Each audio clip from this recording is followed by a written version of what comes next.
Hello.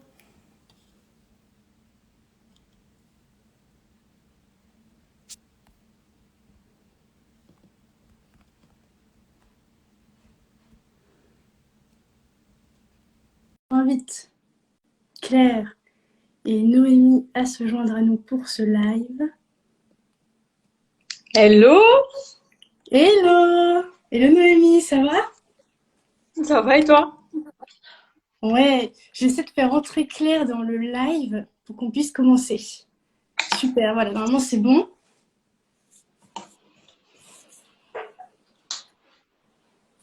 Est-ce que... Salut Oui. Adèle, salut Noémie. Coucou, ça va? Ça va et vous deux? Ouais, ça va.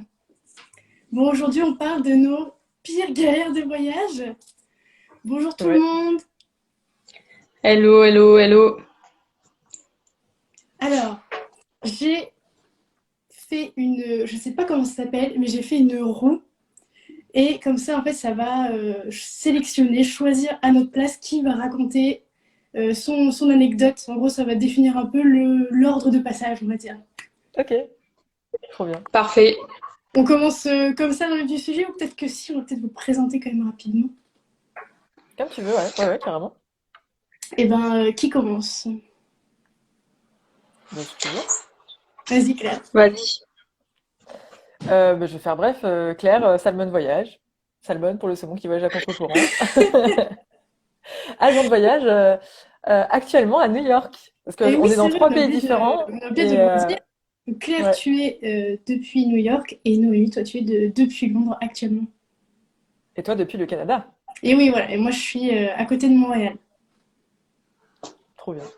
Et toi, Noémie, vas-y, je te laisse te présenter rapidement. Mais bon, je pense que pas mal Euh, te connaissent c'est ce que j'allais dire. Bon, ok, par vas-y, je ici. vais le faire. Du coup, Noémie, moi je vis à Londres et du coup je suis blogueuse sur la ville de Londres. Depuis maintenant un peu plus de 2 ans, je suis arrivée dans cette capitale et donc j'en parle sur mon compte Instagram tous les jours. Enfin, j'essaye. Euh, Et voilà, donc et j'avais déjà fait justement un podcast avec Adèle pour raconter comment j'étais arrivée ici à Londres. Donc voilà pour moi. Et Claire, on l'a pas dit, mais tu étais dans la saison 1 du podcast. Tu es venue nous C'est vrai. raconter ton Ah, voyage incroyable en Mongolie, dans C'est une vrai. yourte, avec un C'était comme ça troupeau qu'on de je avait sais plus commencé. combien de chèvres. Ouais. Une horreur. Mais c'est pas dans les galères. C'est pas dans les galères cette fois-ci. Ok, parfait. Et ben alors, j'ai donc créé une roue, je vais vous montrer. Je me suis donné du Ah mal. oui. Voilà, une roue ah avec toutes ouais, les destinations dont on va parler aujourd'hui. Donc, énorme. je vais peut-être quand même juste donner un petit aperçu aux gens. Donc, en gros, aujourd'hui, on a des galères en Suède, à New York, en République tchèque, en Italie, à Amsterdam, en Géorgie, en Norvège, à Ibiza et en Allemagne. Donc, je vais laisser là-haut choisir qui commence. J'espère que je vais me souvenir. Je vous avais dit Eh, de mais moi, réviser. j'ai des notes au cas où je me suis dit, si je fais un Moi, j'ai pas blackout. pris de notes, hein. Je le fais au feeling. Alors, c'est donc la Norvège qui commence. Ah, c'est toi, Naomi. C'est moi du coup. T'avais changé pour la Suède, hein, La c'est Suède, Ouais, ça? on ouais. a mis Suède pour Claire. Mm.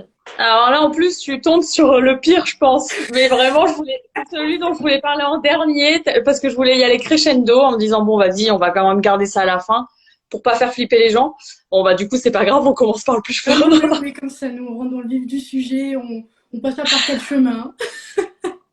Alors, en soi, c'est pas vraiment, enfin, si, c'est une galère de voyage juste énorme, mais moi, maintenant, j'en ris, avec le recul, parce que, ben, c'est un peu un voyage, du coup, qui m'a marqué. Pas forcément que positivement, mais au moins il m'a marqué. Donc la Norvège, j'y suis allée en 2017 ou 18, je crois, en road trip, donc en van depuis Strasbourg où j'habitais à l'époque, et je rejoignais en fait le cercle polaire en van. Donc j'ai eu plein de galères tout le long du voyage, de petites choses, tout ça. Mais alors il y a eu l'apothéose, on va dire, qui peut-être laissait présager finalement qu'il allait avoir une galère à un moment donné. J'en sais rien. J'aurais peut-être dû voir les signes qui aurait dû me dire ne continue pas ou j'en sais rien, mais enfin bref, du coup j'avais donc on était remonté, donc faut savoir que la Norvège, il y a qu'une route en général, une seule, pour monter, on va dire, et une seule pour redescendre si on veut pas voir la même chose. Et donc, du coup, il n'y avait pas non plus 15 000 choix. Il faut savoir que le van, il n'y avait pas de pneus neige. Donc, je suis partie au mois d'octobre. Et en octobre, normalement, il ne neige pas vraiment, ou alors vraiment si on n'a pas de chance. Donc, du coup, ça laisse présager la suite un petit peu. Et donc du coup, je monte, moi je passe, donc j'arrive dans le sud de la Norvège et je remonte tout doucement, je fais mon petit chemin, ça devait durer 3 semaines, donc quand même un assez long voyage. Et donc voilà, je remonte, je fais des rencontres sur le long, j'étais avec ma petite sœur d'ailleurs, donc on était qu'à deux, super paysage, magnifique, on fait plein de choses vraiment très marquantes, de la rando, tout ça. Et en fait, j'avais booké avec une entreprise, donc une petite entreprise locale, d'aller voir les orques qui étaient déjà arrivés. Donc au-dessus de Tromsø, donc très très haut en Norvège, c'est un des points les plus hauts finalement de ville, de dernière ville qui reste un petit peu.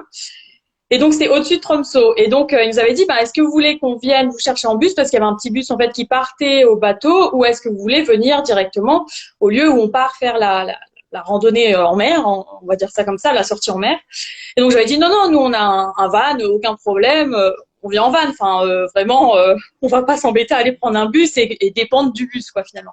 Donc elle m'avait dit oui, pas de souci, pas de problème. Mais déjà quand j'arrivais un peu avant Tromsø, il y avait eu un peu de neige. Pas énormément, mais assez en tout cas pour me mettre la puce à l'oreille. Et donc je me rends le lendemain à cet endroit pour aller faire la sortie en mer, sachant que c'était un rêve, clairement que je voulais réaliser. C'était vraiment, ça faisait des années que je voulais faire ça. Et donc on avance. On n'avait pas grand-chose à faire, on avait 25 kilomètres, donc pas énorme en soi pour rejoindre l'endroit où on était censé partir. Et en fait, on a été pris dans une tempête de neige, mais genre une tempête de neige. Le mot est faible. C'était, il y a 1 mètre qui est tombé d'un coup, mais vraiment c'était incroyable, jusqu'à ne plus pouvoir rouler en fait du tout. Et donc je me suis dit, tes pneus neige en plus. J'avais pas de pneus neige, donc du coup à un moment donné je me suis dit non, j'ai pas envie de risquer non plus nos vies parce que clairement c'est hyper dangereux.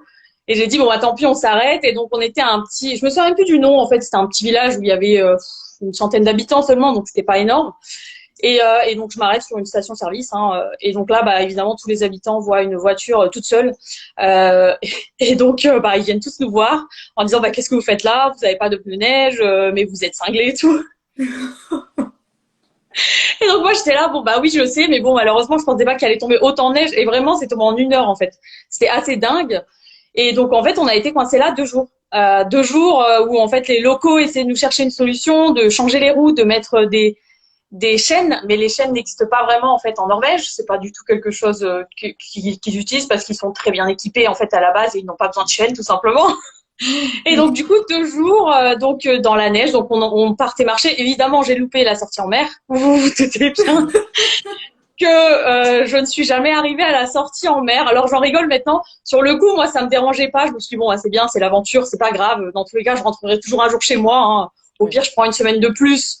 Si jamais j'arrive pas à rentrer tout de suite, on va dire. Et en fait, comment on a réussi à repartir? C'était toujours enneigé. Et alors on a été invités par les voisins et tout, faire des saunas, des jacuzzis, mais vraiment c'était exceptionnel. Moi, je me suis dit au final, tout ça serait pas arrivé si j'étais pas coincée ici. Donc c'était quand même positif dans un sens. Et donc en fait, comment on a trouvé pour repartir? Parce que c'était hyper difficile de trouver en fait comment étaient les routes plus loin. Et donc moi mon but c'était de partir de la Norvège par la Finlande. Donc le petit bout de la Finlande en fait qui colle à la Norvège en haut, c'est là où j'étais. Et en fait on a dû regarder sur Snapchat à l'époque. Je n'utilise plus du tout aujourd'hui, mais on a regardé sur Snapchat tous les snaps qu'il y avait le long de la route qu'on était censé prendre pour voir s'il y avait de la neige en fait sur cette route. Oh là là. Ouais. Et on regardait si c'était il y a 2 heures, il y a 3 heures, il y a 4 heures. Et à un moment donné, on s'est rendu compte qu'il y avait moins de neige. Donc on a dit allez, on tente. C'était très très dangereux. Surtout ne faites jamais ça parce que vraiment avec le recul, je me dis j'étais complètement inconsciente de faire ça parce que c'était de l'inconscience pure. Donc on a réussi à repartir. Ça glissait un petit peu. D'ailleurs, on a eu après un magnifique des magnifiques paysages quand on est reparti et tout, mais vraiment plus jamais. Du coup j'ai jamais réalisé ce rêve que j'espère réaliser un jour quand même, mais c'était 2 jours bloqués dans la neige, du coup sans rien parce qu'en plus il y avait rien pour aller faire les courses, pour manger ou quoi que ce soit, donc c'était vraiment La misère totale. Mais très beau pays et franchement, j'y retournerai avec grand plaisir parce que c'était vraiment un pays magnifique et maintenant j'en rigole parce que bon voilà, c'est tout, ça fait partie du voyage et puis ben et ben je le raconterai, je continue de le raconter, on va dire. Donc voilà pour moi ma galère. C'est une belle galère. Complètement. Et c'est vrai que ça fait des belles histoires à raconter, je trouve, au final, après, quand on rentre. Et puis, avec le temps, il y a ce processus d'acceptation, j'ai envie de dire, qui se fait. Et on finit vraiment par en rire, quoi. Mm. Ouais, alors sur le coup, mes parents ne riaient absolument pas quand ils ont Ouais, su qu'on était coincés au fin fond de la Norvège à deux, parce qu'il y avait quand même leurs deux filles. Donc, euh, donc bon, c'était pas très rassurant pour eux, mais bon, finalement, on a quand même réussi à rentrer. Donc voilà, moi, je suis quelqu'un de très positif. Je savais que je finirais par rentrer, même si c'était une semaine après. Donc voilà, on a quand même réussi à rentrer finalement. Mais bon, petite galère, enfin grosse galère quand ouais, même. c'est ça. Et toi, t'es déjà allée en Norvège, Claire? Oui, oui, oui. Et en voiture aussi. Ah Enfin, ouais? c'était pas en van, mais en voiture, ouais, ouais, ouais, en voiture. Mais c'était au mois de juillet, donc on a eu un petit peu de neige sur le nord, mais pas autant que là. Oui, Là, c'est de la folie. c'est ça. C'est un autre niveau. Ah ouais, totalement. Eh ben, écoutez, je vous propose de passer à l'anecdote suivante. Je lance la roue. Oh, le stress en plus avec Ouais, le bruit.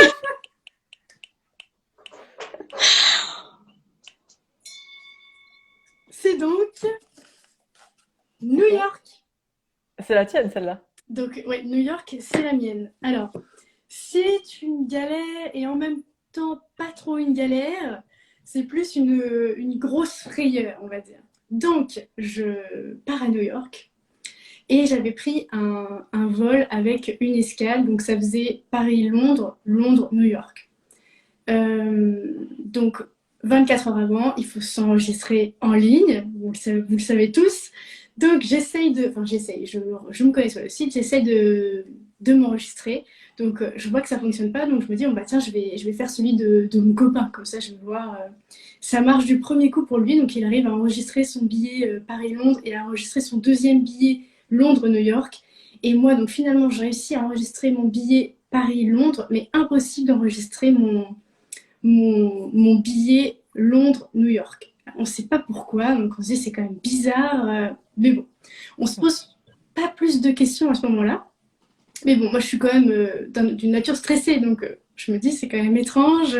J'espère que je vais pas me retrouver coincée à Londres. Enfin, voilà, je commence à imaginer un peu le pire, mais voilà, sans plus quand même. Donc on arrive à Paris en avance d'ailleurs, et bah, l'hôtesse de l'air nous propose de nous faire prendre un vol plus tôt Paris-Londres. Comme ça, bon, bah, l'attente, au lieu de la faire à Paris, bah, on l'a fait à Londres. Donc on dit oui, pourquoi pas. Et moi, je lui dis, mais par contre, je comprends pas.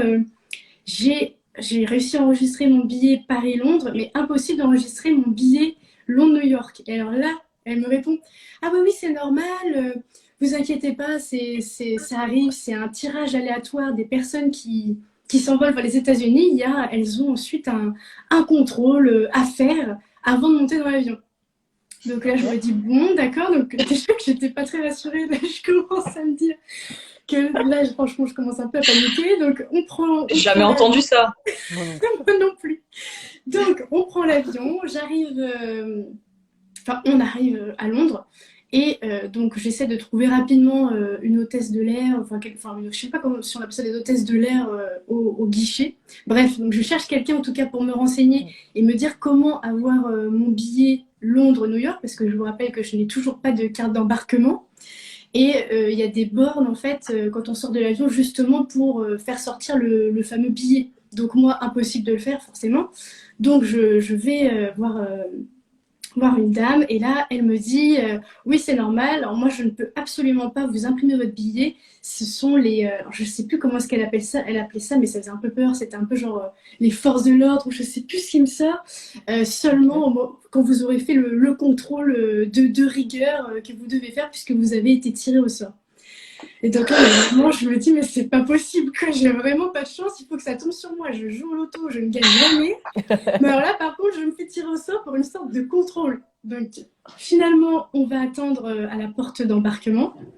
Et il se passe toujours rien, quoi. Donc moi, je vais quand même voir la personne qui est à l'entrée de la porte et je lui explique, bah, du coup, j'ai toujours pas de billets, comment ça se passe. Et il me dit, oui, vous inquiétez pas, on va appeler toutes les personnes qui ont été tirées au sort par le gouvernement américain pour le contrôle poussé. Et puis, c'est seulement après le contrôle qu'on vous remettra votre billet. Donc bon, on attend comme ça et tout, et puis après, bah, les heures passent, et puis forcément, quand tu sais pas ce qui va t'arriver, c'est un peu le stress. Et finalement, on entend donc un appel micro, et avec une liste de prénoms, on devait être une vingtaine, je pense, donc ils ont appelé 20 personnes, et en fait, on est tous venus avec nos bagages au niveau de la porte d'embarquement.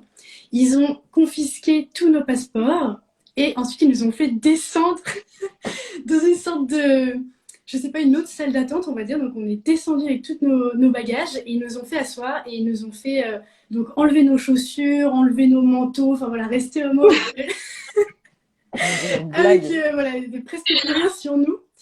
Et ils nous appelaient un par un. Donc avec nos fameux passeports ils avaient une pile comme ça de passeports et puis ils appelaient au fur et à mesure. Et donc une fois que tu arrivais devant eux, alors là tu devais donc enlever ta ceinture, ensuite ouvrir ta valise, si tu avais des appareils électroniques, tous les allumer devant lui et montrer qu'ils fonctionnaient. Et ensuite après ils m'ont carrément passé la petite brosse à cocaïne et tout pour checker. Et seulement après, donc une fois qu'en fait ils t'ont vidé ta valise parce que littéralement la valise, ils ont pris tout ce qu'il y avait dedans. Ils ont tout posé, ils ont retourné la valise dans tous les sens. Après, ils ont pris les fringues, ils les ont foutues comme ça dans la valise. Et puis, après, ils me font, bah, c'est bon, vous avez passé le contrôle, voici votre passeport et voici votre billet. Donc, toi, bah, tu te retrouves avec ta pile de vêtements, donc tu essaies de ranger un petit peu. Puis tu vois que tu commences à l'énerver, tu vois, parce qu'elle, elle a envie de faire passer d'autres gens, mais toi, tu es encore en train de plier ton petit linge. Donc, en fait, j'ai pas trop traîné, je me suis dit à tous les coups, ça va l'énerver. Vaut mieux que je me casse rapidement. Donc j'ai foutu tout en boule, j'ai tout essayé de refermer, puis je suis vite repartie en haut. Et j'ai pu finalement embarquer. Et en fait, ils ont fait ça avec, je pense, une soixantaine de personnes. Donc moi, j'étais la première fournée. Et après, il y a eu une deuxième fournée de personnes appelées et même une troisième. Donc C'est vraiment énorme. incroyable. J'avais jamais entendu ça. Et voilà, donc j'ai fait le contrôle, le total check-up du gouvernement américain. J'ai jamais vu ça ou entendu ça, Mais moi. moi non plus. Encore à C'est l'arrivée, oui. fou. À l'arrivée, quand tu Oui, à arrives aux l'arrivée. États-Unis, oui, mais et de là à ne pas avoir de carte d'embarquement et ne pas pouvoir embarquer, en fait. Ouais, impossible de pouvoir l'avoir sur le site. Et puis, à chaque guichet, que ce soit à Air France à Paris et après à Londres, ils ne voulaient pas me la donner, c'était impossible. Ah, c'était une C'est histoire de fou. dingue. Ah Mais ouais, ouais, vraiment. c'est horriblement stressant, quoi. Ah mais oui, en plus, tu sais Ouais, très c'est bien que clair. tu es une honnête personne, que tu n'as rien à te reprocher. Mais dans ces moments-là, tu as peur quand même.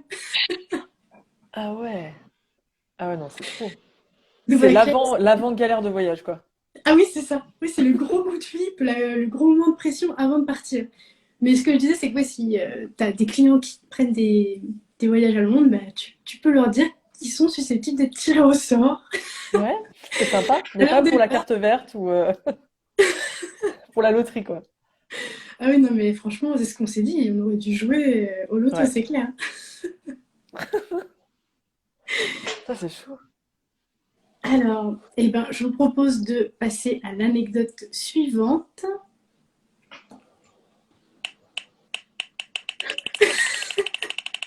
C'est The Suspense.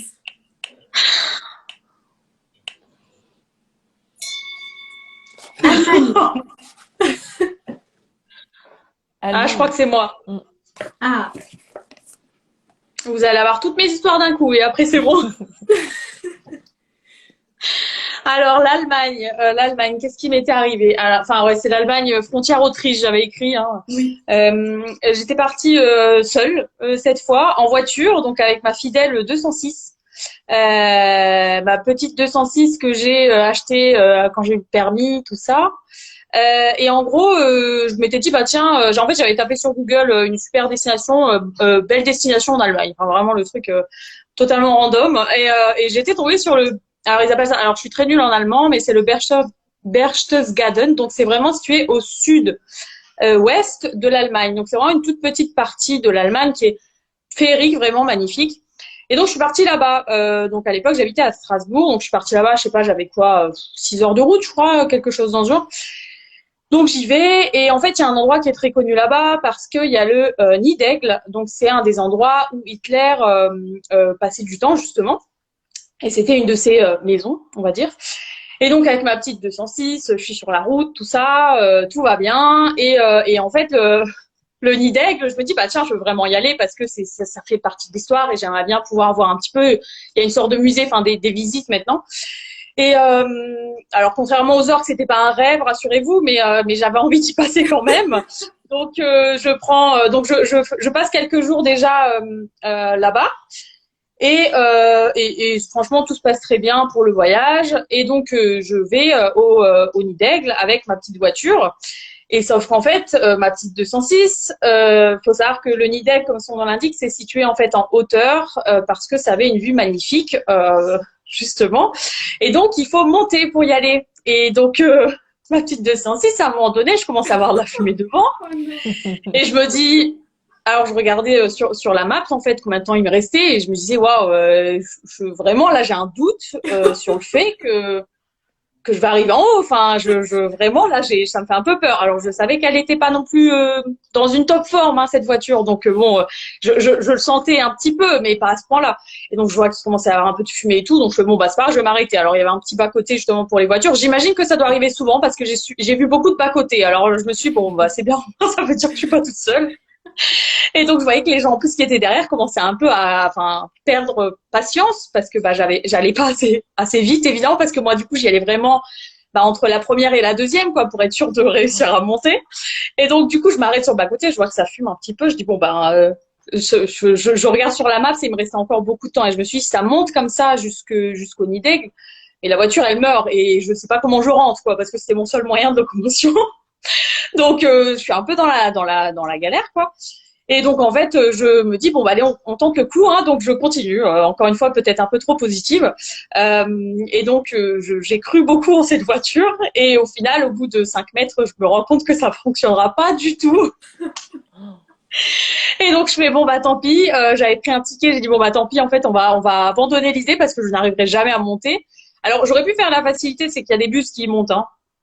Alors du coup, c'est vrai que j'aurais pu clairement y aller en bus, encore une fois, hein, erreur de jeunesse, on va dire. Et donc du coup, j'ai fait demi-tour et je suis repartie. Et en fait, en repartant, du coup, pendant que j'étais sur le bas-côté, je regarde sur Internet et en fait, ils disent qu'à l'époque, quand les chars français sont arrivés, à l'époque justement de la guerre, ils n'ont même pas réussi à monter.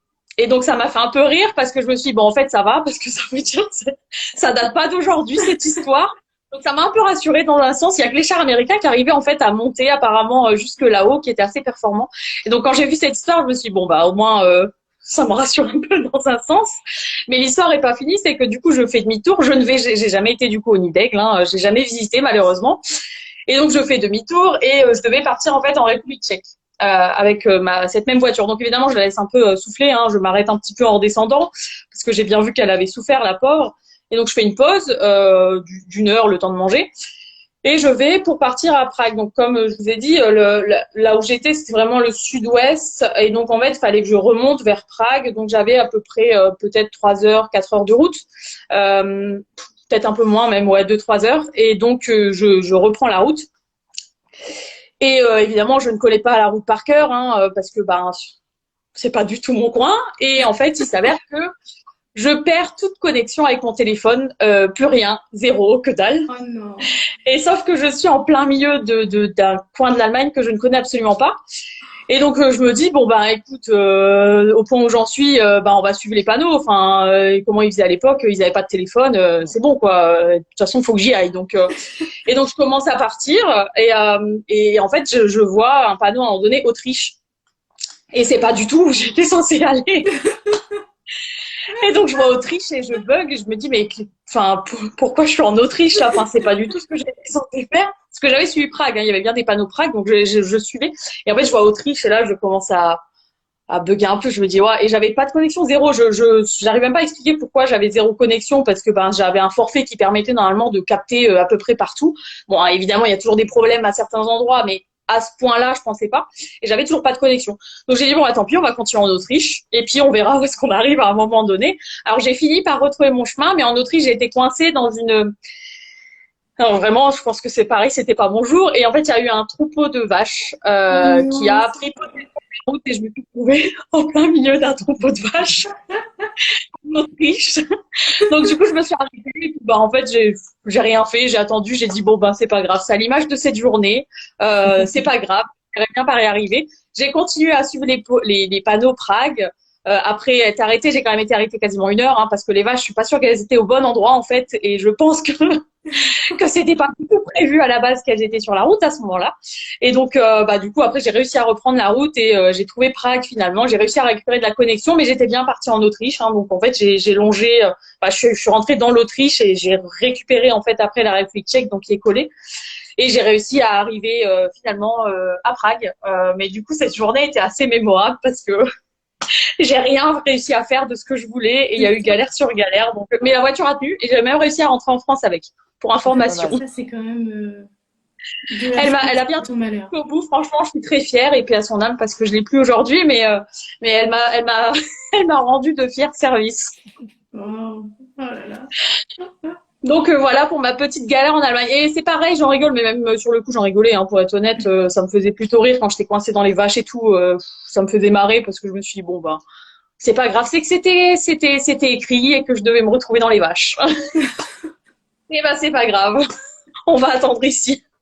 Mais c'est marrant, Donc voilà, moi pour moi c'est pas une galère négative quoi. Enfin à part le fait d'avoir failli perdre la voiture quand même, mais mais maintenant j'en rigole avec grand plaisir on va dire. C'est ça, bon, en gros, tu as passé une journée à conduire alors que tu avais des visites de prévues, quoi.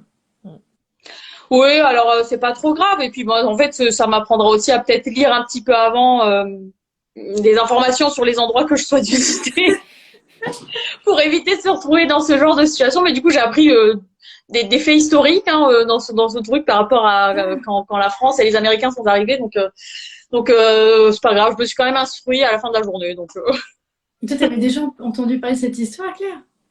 du quoi, du Nitègle? Non, avec les Non, Américains et les ouais. Français, non. Non, je savais pas du tout. Je pensais pas que c'était aussi inaccessible. Mais ce que j'allais dire sur ton histoire, c'est marrant parce qu'il y a quand même un tronc commun avec ta première histoire en Norvège où tu dois prendre un bus, tu le prends pas. Ensuite, tu dois faire une visite, enfin, ou une activité, tu la fais pas. Et ensuite, tu as des ah ouais, galères c'est sur la vrai. route. Non, c'est clair, c'est clair. Non, mais c'est vrai. C'est vrai que bah du coup, je sais pas ce que ça me dit comme message pour le futur, mais ça me fait peur. Oui, c'est ça. Prends toujours des bus. Franchement, je vais y réfléchir à 2 fois. Mais c'est vrai Donc que voilà tu pour es ma très petite histoire. positive, que tu vois toujours vraiment le bon côté, que bah, t'as pas pensé, du coup, à ces petits désagréments qui pourraient arriver. Mm. Non, mais ça courra à ma perte, je pense un jour, malheureusement. Mais pour l'instant, je m'en suis sortie, donc on va continuer à être positif, mais bon. C'est ça. Alors, ben, je vous propose de passer à l'anecdote suivante.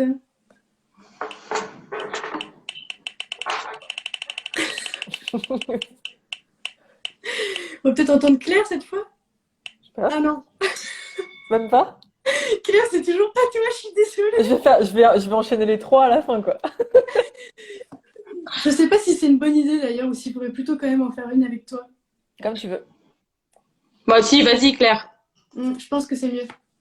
Parce Tu que sinon, choisis après, ça va faire bizarre si. Enfin, ça va faire très si long j'enchaîne. à raconter toutes ces histoires à la suite. Bah, je vais refaire un tirage au sort. Vas-y. Super. C'est l'invention de l'année. Ah ouais, là. C'est bon? Je crois que c'est toi, Claire. C'est la Ok. Suède. Oui, c'est moi. Yes. Allez, on t'écoute. Alors c'est marrant parce que cette anecdote en Suède, ça rejoint un petit peu l'aventure qu'a eu Noémie en Norvège. Ah, Parce que génial. c'était aussi sur un road trip entre la Norvège et la Suède, enfin la Suède et la Norvège plutôt, parce qu'on avait commencé par la Suède. On était parti de France avec notre voiture. Donc c'était un véhicule, enfin voilà, type 4x4, et on avait dit, bah, comme en Suède, tu peux camper où tu veux, et en Ouais. Norvège aussi, bah, on s'était dit, on va prendre notre temps de Quechua et puis on va partir on va partir là-bas jusqu'au nord du cercle arctique. On n'allait pas jusqu'au vraiment tout au nord de la Norvège, mais voilà, on voulait passer le cercle polaire et c'est notre objectif. Et après repasser par les Lofoten en Norvège. Et Ah, là Mon rêve. donc c'était au mois de juillet. On n'avait pas fait octobre comme toi, Noémie, ça mais m'apprendra. mais mois de juillet finalement c'était pas si terrible que ça parce que c'est aussi avec la météo. Donc on arrive donc à ce cercle polaire arctique en Suède. On était trop contents, vraiment. Jusqu'à maintenant, on avait eu un super beau temps. On dormait dehors avec notre tente quechua. On avait eu la bonne idée de prendre une tente quechua 2 secondes, mais ultra aérée pour l'été, sachant qu'il faisait 10 degrés à maximum la journée. Ah, il fait pas plus chaud que ça?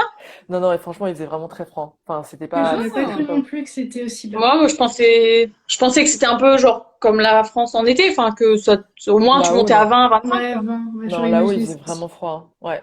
Oh la vache. Ok. On était en manteau en permanence, on avait des lycras, enfin c'était le soir, sur tous les soirs en fait, on avait nos duvets 0 degré et on mettait une bouillotte avec de l'eau chaude à l'intérieur parce qu'on avait trop froid quoi. Ah ouais. Et comme la tente était super aérée, bah c'était pas du tout compatible. Et on arrive donc à notre camping. Et là, cette nuit-là, on avait décidé de prendre un camping pour avoir un peu du confort avec des toilettes, une douche. Et on s'installe, il faisait beau, enfin tout allait bien. Et là, on s'est pris la pluie, mais comme pas possible sur la tête. Et je sais pas, de 17 h jusqu'au lendemain matin. Et toute la soirée, on l'a passé dans les toilettes du camping, tellement on avait Oh froid. mon Dieu. On était au chaud dans les toilettes, avec, Hum. avec notre téléphone à le brancher là pour avoir un peu de choses à faire, parce qu'on avait vraiment rien à faire. Et là, bon, bah, on a dormi sous la tente toute cette nuit-là. Donc voilà, enfin c'est passé. Et le lendemain matin, on était trempés. Toute l'eau était rentrée à l'intérieur. Oh C'était passé non. par en dessous aussi. C'était Oh mon trempé. Dieu. Et puis, enfin, je sais pas, vous voyez comment c'est une tente quechua, enfin, faut la replier sur elle-même, les deux, temps de deux Oui. secondes. Donc on a tout replié trempé parce qu'il pleuvait. Oh. Et Le là, on s'est dit, cauchemar. mais ah ouais, c'était horrible. Et toutes nos fringues, on les a mises à sécher dans la voiture, mais il faisait tellement humide que ça séchait pas, Ah même ouais, avec le puis ça chauffage et tout. pue Enfin, c'était. après, l'odeur. Ah. Et là, on a craqué, on s'est dit, bon, bah, on va devoir prendre un Airbnb ou quelque chose pour faire sécher tout ça. C'était pas possible. Et donc, le lendemain, en fait, on avait réservé un Airbnb dans la ville de Kiruna, qui est une ancienne ville minière. Il y a clairement rien. Mais il y avait cette maison qui nous a accueillis. Je m'en souviendrai toujours. Ils nous ont accueillis et on leur a dit, bah, écoutez, on est en galère, on a notre tente qui est trempée dans la voiture, est-ce qu'on peut l'ouvrir chez vous? Enfin, est-ce que vous avez un garage et tout? Ils ont dit, ouais, ouais, on a un garage. Et en fait, ils ont été trop adorables, ils nous ont ouvert leur garage, ils ont monté le chauffage rien que pour nous. Et on a ouvert la tente dans le garage pour la faire sécher. Et après, on a fait sécher toutes nos fringues sur les radiateurs chez eux, quoi. Enfin, c'était Oh trop là gentil. là. Mais Mais vraiment, ça, ils nous ont Mais même, sauvés, quoi. ça a créé une belle rencontre au final, mine de Ouais, rien. ouais, ouais. Mais mais c'est franchement, ouais, c'était chouette. pour plein de gens, hein. Ouais, quand t'es en galère, ouais. C'est, Ça c'est sert, les hein. plus belles rencontres finalement. C'est ça. C'est là où les gens t'aident, en fait. C'est ça, et Et tu te rends vraiment, compte qu'il y a encore des personnes avec du cœur. c'est ça. Heureusement. On avait fait des lessives chez Mais, eux et tout. Enfin, c'était trop bien. mais vous saviez pour les températures aussi basses en été Non, ou? on pensait pas. On pensait Ok. pas. On pensait pas que ce serait aussi froid. On avait regardé un petit peu, mais tu te dis, bon, ça passe. Et puis tu sous-estimes toujours un petit peu. Et là, vraiment, ouais, avec la tente, avec tout l'air qui passe au sol, et puis la pluie, enfin, c'était fini, quoi. L'humidité, là, ça nous avait vraiment achevé. Ouais, bah ouais, tu Ouais. m'étonnes. Bon, moi, c'est mon Voilà la rêve un galère. jour de faire ça. Donc, ce que je vais faire, c'est que je vais échanger avec chacune de vous, prendre le plus de notes possible pour Toutes pas les vous galères à retrouver dans éviter. la merde. C'est ça. Déjà, la tente au sol, on oublie. Hein, c'est mort. Bah, tu sais, pour l'histoire aussi, du coup, où j'étais en Norvège, même si on avait un van, il faisait évidemment extrêmement froid dehors. Mm. Et donc, on était quand même obligé un peu des fois de chauffer l'intérieur. Alors, pareil, on avait le duvet, tu sais, 0 degré, tout ça. Et en fait, il y a un soir où, comme on dormait souvent sur des aires pas d'autoroute, mais bah, on s'arrêtait où on pouvait. De toute façon, tu peux t'arrêter partout en Norvège. Et en fait, il y a un soir, on s'est dit, bah tiens, pour fermer un peu plus la luminosité qu'il y avait derrière nous, en fait, j'avais pris un plaid avec moi. Je l'ai toujours d'ailleurs, ce plaid. Et en fait, on l'avait mis en fait au niveau du coffre. On avait fermé le coffre. Donc rien de bien méchant en soi. Et sauf qu'en fait, il a plu toute la nuit. Et donc, en fait, le tout petit bout de plaid qui était dehors, et ben, en fait, il a pris toute la flotte qu'il y avait dehors. Et donc, le matin, quand on s'est levé, et ben, nous, on était trempés parce qu'en fait, tout le plaid était trempé de l'intérieur et tout. Mais on s'attendait pas à ça du tout parce que il faisait Mais oui. tellement beau. Surtout vraiment ça faisait peut-être déjà une semaine qu'on voyageait, il faisait super beau, il n'y avait pas eu une seule goutte de pluie et tout. On s'attendait pas à ce que cette nuit-là il pleuve la nuit où on met notre plaid. Donc en plus il n'y avait pas grand-chose, il y avait une petite languette du plaid qui sortait. Et en fait le matin moi je touche ma tête et tout, j'étais trempée et en fait le duvet dans lequel j'étais était trempé sur le haut. Et en fait j'avais super froid et je me disais mais pourquoi j'ai froid là comme ça, d'habitude j'ai pas froid quand je me lève le matin. Et en fait je me retourne et là je touche et en fait il était mais trempé, mais c'était même pas du humide, il était mouillé quoi. Et en fait ah, là, ça fait partie aussi du. Bon, ben, on l'a plus jamais refait, évidemment. Je crois que le plaid, il a mis 3 semaines à sécher. Tellement on était comme ça, on l'essorait de tous les côtés. Enfin, mais voilà, en général, de toute façon, tu tentes un truc, tu te rends compte à quel point l'idée est merdique et tu ne le refais plus. C'est pas grave, t'apprends. C'est l'expérience, ouais. Exactement, ça t'avait de quoi te faire plusieurs douches en fait avec toute l'eau du Ouais, plaid. clairement. Ouais, bah, vu comme c'était gelé, clairement, non. Donc voilà, tu vois, ça fait aussi partie du Ouais. voyage, c'est aussi quand j'étais en Norvège. Hein, donc les galères à ce voyage, si tu veux, je te ferai clairement toute la liste des galères à éviter, Adèle, avant que tu partes. Ne mets pas un plaid qui ressort de 2 centimètres. Est-ce qu'on passe à l'anecdote suivante? Allez.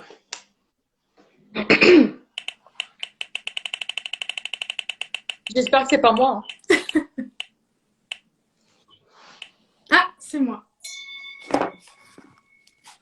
Amsterdam. Cool.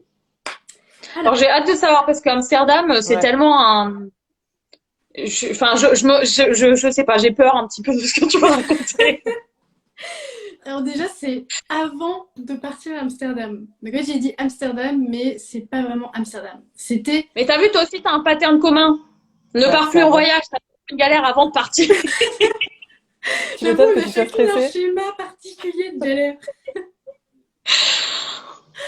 Alors, en fait, moi, j'habitais à Tours, donc c'est à 2 heures de Paris, au sud de Paris, en voiture. Donc, on s'était dit, bah, nous, entre copains, on était deux couples. On s'était dit, on prend une voiture et on part se faire un long week-end à Amsterdam de 4-5 jours, je crois que c'était. Et donc, on était deux couples, donc c'était le mec de l'autre couple d'amis qui conduisait et c'était sa voiture. Donc, on part de Tours, donc il devait être, oui, il devait être 18 h, quelque chose comme ça. Le but, c'était conduire de nuit et arriver en fin de matinée à Amsterdam. En gros, c'était ça le lendemain, bien sûr, à Amsterdam. Donc, du coup, on prend la voiture, on part, on roule donc vers Paris. Et au bout de, je pense, 1 heure, 1 heure et quart, on se dit, on va faire un changement de conducteur. Donc, le gars du couple qui conduisait rentre sur une aire d'autoroute, voilà, classique. Donc, c'était pas celle avec les stations-service, c'est vraiment juste les aires où il y a un grand champ et puis des trucs de pique-nique. Et ce qui s'est passé, c'est qu'il a voulu se garer. Donc, il a fait une sorte de créneau. Ce qui s'est passé, donc, il est rentré dans une poubelle en fer derrière qu'il n'avait pas vue. Et en fait, pourquoi il ne l'a pas vue? Déjà parce que la poubelle était assez basse. En fait, il avait des vélos accrochés à son pare-brise arrière. Donc, en fait, nous, à l'intérieur, donc, on était, mon copain et moi, à l'arrière. À l'intérieur, on a entendu genre quelque chose qui explosait. En fait, on n'a pas du tout, dès le départ, su que c'était une poubelle. On a entendu une explosion et là, on a eu plein de débris de verre qui sont arrivés sur nous, en fait. Et donc, on est sorti de la voiture et là, en fait, on a vu que les roues des vélos avaient appuyé sur la poubelle en fer. Et en fait, ça a fait exploser le pare-brise arrière, Oh mon Dieu. la pression en fait, avec les portes-vélos et tout le bazar. Tout ça a explosé. On n'était qu'à 1 heure et quart, 1 heure 20 du départ. Il arrivait déjà ça. Donc, Donc lui, bah forcément, celui qui conduisait, c'était sa voiture, donc il était hyper en colère. Donc il a commencé à contacter son assurance, à essayer de voir ce qu'on pouvait faire. Et puis bah, nous, on n'osait pas trop dire grand-chose, quoi. Donc on essayait de nettoyer un petit peu le verre qu'il y avait à C'est l'arrière. gênant, hein, dans ce moment-là. Ouais. Oui, un petit peu. Donc là, il réussit à avoir quelqu'un à l'assurance qui lui dit pas de problème, vous pouvez aller donc à Amsterdam là où vous voulez, et puis vous pourra vous changer votre pare-brise au retour, quoi. Et bah, sauf que nous, on ne se voyait absolument pas rouler avec Ah oui. le pare-brise ouvert, quoi. Et il fait non, mais c'est pas possible, il devait y avoir une autre solution. Et donc, bah, s'en suivent des heures et des heures, enfin peut-être pas des heures, des très très longues minutes, des gros quarts d'heure où tu es envoyé d'un service à l'autre, enfin, vous voyez commencer au téléphone, on te renvoie 20 000 personnes. Et alors là, il a donc quelqu'un qui le contacte et qui lui dit c'est bon, on a la référence de votre pare-brise. Donc c'est le Carglass de Berck-sur-Mer, donc dans le Nord. Ah, c'est chez moi? Tu connais bien Noémie. Donc, Ah oui. donc il nous dit voilà, c'est possible de changer votre pare-brise si vous allez à Berck-sur-Mer, vous aurez rendez-vous à 11h demain. Donc l'heure où on était censé arriver à Amsterdam, mais bon, on se dit c'est mieux que rien et puis on se voyait pas faire autrement. Donc on accepte. Ouais, c'est dans le Nord, hein. Ah bah oui, c'est bien dans le Nord et c'était pas vraiment Ouais, mais au moins, sur la un route, petit détour, quoi. ouais, Un ça fait un petit- petit détour. Donc ce qu'on fait, c'est que on n'avait plus de porte, enfin on pouvait plus en fait accrocher les vélos sur le porte-vélo. Donc Oh, on a dû aller cacher les non. vélos dans des grands fourrés pour éviter que Mhm. des gens les trouvent. Et le but c'était au retour, sur le De coup, les récupérer. ouais, sortir et reprendre l'autoroute dans l'autre sens pour aller les récupérer sur l'air en fait. Donc voilà, c'était un peu ça le projet de retour. Donc on essaie un peu de nettoyer tout ça. Et ce qu'on se dit, c'est qu'on va aller dans une. Enfin, on va reprendre la route et on va s'arrêter dans une station-service, donc sur une aire d'autoroute, pour essayer de trouver une sorte de cellophane ou quelque chose pour que le pare-brise soit couvert, parce que ça faisait vraiment du vent. Il faisait froid, c'était en novembre, début de l'automne, etc. C'était les vacances de Toussaint un peu grisotes. Donc, on se dit on va trouver quelque chose. Donc, on s'arrête à la prochaine aire de service. Donc, évidemment, ça fait un boucan pas possible. Il fait un froid de canard à l'intérieur de la voiture. Nous, derrière, on a les bouts de verre qui nous chatouillent les fesses. On essaie d'en dégager le plus possible, mais il en reste toujours. Et donc, on s'arrête. Il y avait un flunch sur cette aire de repos. Donc, on va les voir. On dit est-ce que vous auriez pas du cellophane pour qu'on puisse bah, enrouler notre pare-brise. Donc, il était peut-être 20h, non, peut-être même plus 21h. Il faisait nuit noire. Ouais, bien, ouais, il faisait quand même bien nuit. Et donc, on était là avec le rouleau de cellophane du flunch à essayer d'enrouler le pare-brise. Et en fait, c'était comment dire, des carrés de cellophane prédéfinis, ce qui fait que ça se coupait très facilement. Donc on a passé 1 heure à enrouler ce bazar avec les gens qui nous regardaient, les gens donc, qui s'étaient arrêtés, qui étaient morts de rire. C'était comique, on va dire, la situation quand même. Donc on a repris la voiture et là on a roulé donc jusqu'à Berck-sur-Mer. On est arrivé à minuit et demi, 1 heure je dirais. Sauf que bah, évidemment on n'avait aucun endroit où dormir. Donc, bah, on s'est dit, on va aller au bord de la plage, on va se garer là, et puis bah, on va attendre comme des clochards, j'ai envie de dire. Donc, ce qui s'est passé, c'est qu'on a essayé de dormir. Bien évidemment, on n'a pas réussi à fermer l'œil de la nuit. C'est très compliqué, il faisait très froid, même avec le cellophane. Moi, j'ai essayé de me tourner un peu sur la banquette arrière, mais bon, j'avais des bouts de verre, et puis voilà, c'est pas très confortable, c'est pas fait pour dormir. Et donc vers 6h, ouais, 6h du matin, on a un peu abdiqué et on a essayé de trouver un café ou quelque chose pour pouvoir être au chaud. Et donc on a trouvé un petit PMU, voilà, avec les... Ah, Berthe. Donc on a trouvé un petit PMU, t'avais déjà les petits vieux au comptoir avec leurs petits ricards, les machins.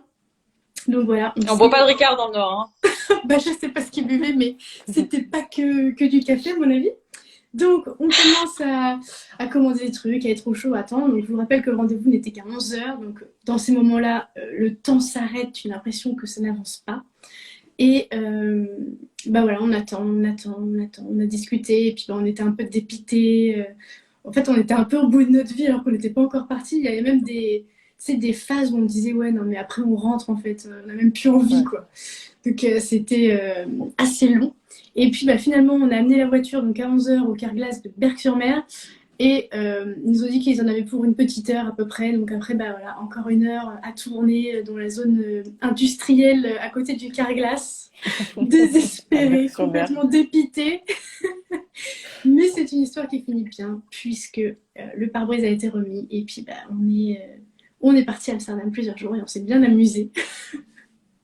Mais quand vous étiez sur l'aire d'autoroute, à la base, vous vous êtes pas dit, bah, on rentre, c'est pas grave, on annule le voyage, vu que ça faisait qu'une C'était heure et demie? dans les possibilités. C'était dans les Ouais, options. Oui, oui, oui. Complètement. Jusqu'à ce que Ah, vous êtes déterminés, hein? ouais. Ah, ben, moi, j'aurais jusqu'à fait, ce je que pense la que j'aurais dame fait le nous même truc. dise, écoutez, il y a le Carglass de Berck-sur-Mer qui peut vous le changer demain. Et alors là, on a dit, bon bah ok, allez, on continue C'est un signe du le destin. voyage. Avec quelqu'un qui met dans le chat et les vélos. Alors ben, Oui. effectivement, bah, les vélos, ça s'est passé exactement comme on l'avait prévu. Au Pas retour du énorme. voyage, donc on a repris, on rentrait donc vers le sud, donc on a pris une sortie un peu avant donc, ce qui nous est arrivé, et puis on a repris l'autoroute dans l'autre sens pour remonter vers Paris, et s'arrêter sur la fameuse aire où on avait laissé les vélos. Et les vélos étaient bien là, intacts dans les fourrés, et on a pu les ramener. Voilà. Ah, c'est fou. Oh mon Dieu. Oui, bah, Improbable. je vous avais prévenu, cette histoire, elle est costaud. Et puis bah, maintenant, on en rit. On en rit un Ouais. peu. Même si, quand Ouais, mais même. sur le coup, Non, c'est quand même dur, mais c'est vrai, quand même, bah, le gars, c'est quand même sa voiture, mais il en rit, mais pas autant que nous, quand même, je trouve. Ouais. tu m'étonnes. Ouais, c'est fou, hein. Alors, je sais pas si j'avais prévu d'inviter donc une de mes abonnées qui a répondu donc au petit quiz, enfin au petit quiz, à la petite box qu'on avait toute mise dans nos stories avec nos pires galères. Je sais pas si elle est là, on va voir. Et je lui ai proposé carrément de venir nous raconter en live son anecdote parce que c'était une galère quand même qui était assez costaud. Donc voilà, je l'ai invitée, on va voir si elle est là. Puis sinon, bah, on va continuer le live.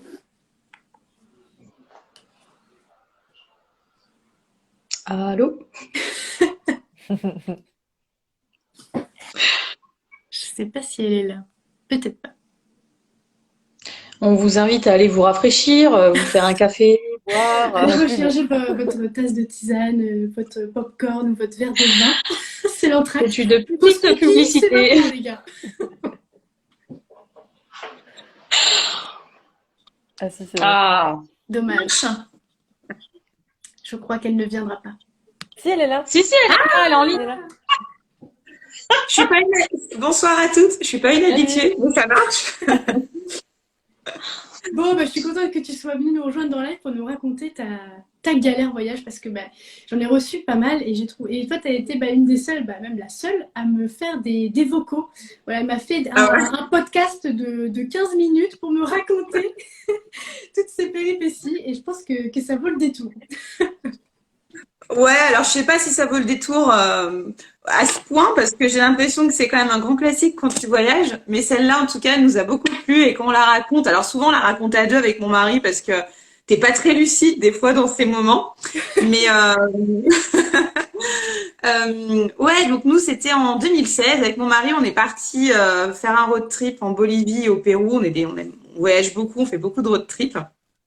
On part en Bolivie. Donc long voyage pour démarrer parce qu'on allait faire Lyon, Londres. Attendez, une petite minute. Noah, viens. Excusez-moi, j'ai mon neveu, il est comme un dingue, il a envie de vous voir. Eh ben, c'est pas grave. Donc on faisait Lyon, Londres, Londres, Miami, Miami, La Paz, Santa Cruz. Et de Santa Cruz, on prenait un vol interne pour aller à Sucre, donc Sucre, qui est l'ancienne capitale de la Bolivie. Ça, c'était un vol interne qui n'était pas prévu dans le programme. Bon, on avait une correspondance de 4 heures à Miami. Franchement, tu te dis, c'est ce qu'il faut quand tu es aux US, surtout que tu sais que Miami, c'est un aéroport qui est compliqué, machin. On te dit, tranquille, pépère. Bon, Il se trouve que notre vol a eu 4 heures de retard. Bon, déjà, on était un peu stressés parce qu'on savait qu'on avait 2 vols derrière. Donc, enfin, tu sais, t'as ton timing qui est à peu près organisé. On savait qu'il fallait qu'on prenne après un bus pour enchaîner sur notre voyage. On s'est dit, ça va être compliqué. Donc, on a effectivement 4 heures de retard. Dans l'avion British Airways, j'essaie d'appeler tout le monde. Est-ce que on pourra passer en priorité pour sortir de l'avion, au moins pour essayer de choper notre correspondance?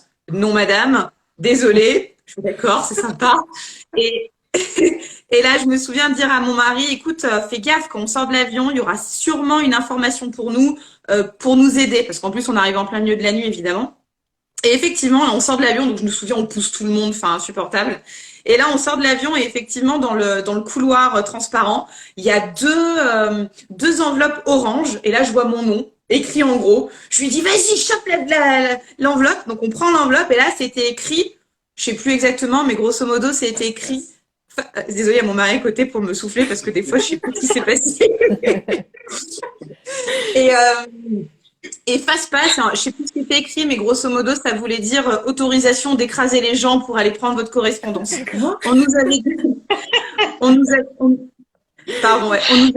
avait dit entre-temps, n'essayez même pas de récupérer vos bagages, parce qu'aux US, il faut récupérer les bagages avant d'enchaîner. Vous n'aurez pas le temps, allez directement à votre correspondance, on prend en charge les bagages. Donc, nous, on court, mais on a tout donné. On arrive à la sécurité. Et c'est là où je me suis trompée, Adèle. Je t'ai dit mon passeport sur cette fois-là, mais c'était mon téléphone. On passe à la sécurité. Je pose mon téléphone, vous savez, dans le bac et tout. Ouais. Et j'arrive de l'autre côté du bac, il n'y a plus mon téléphone. Là, je commence à dire à la sécurité, excusez-moi, il n'y a plus mon téléphone. Il était là il y a 2 mètres. Et là, il n'y a plus mon téléphone. Et j'étais tendue, hein, parce que le vol, il allait... Enfin, moi, j'étais hyper stressée à ce moment-là. Je commence à parler. Cyril, donc mon mari, il me dit, écoute, gère ton téléphone, moi je vais garder l'avion.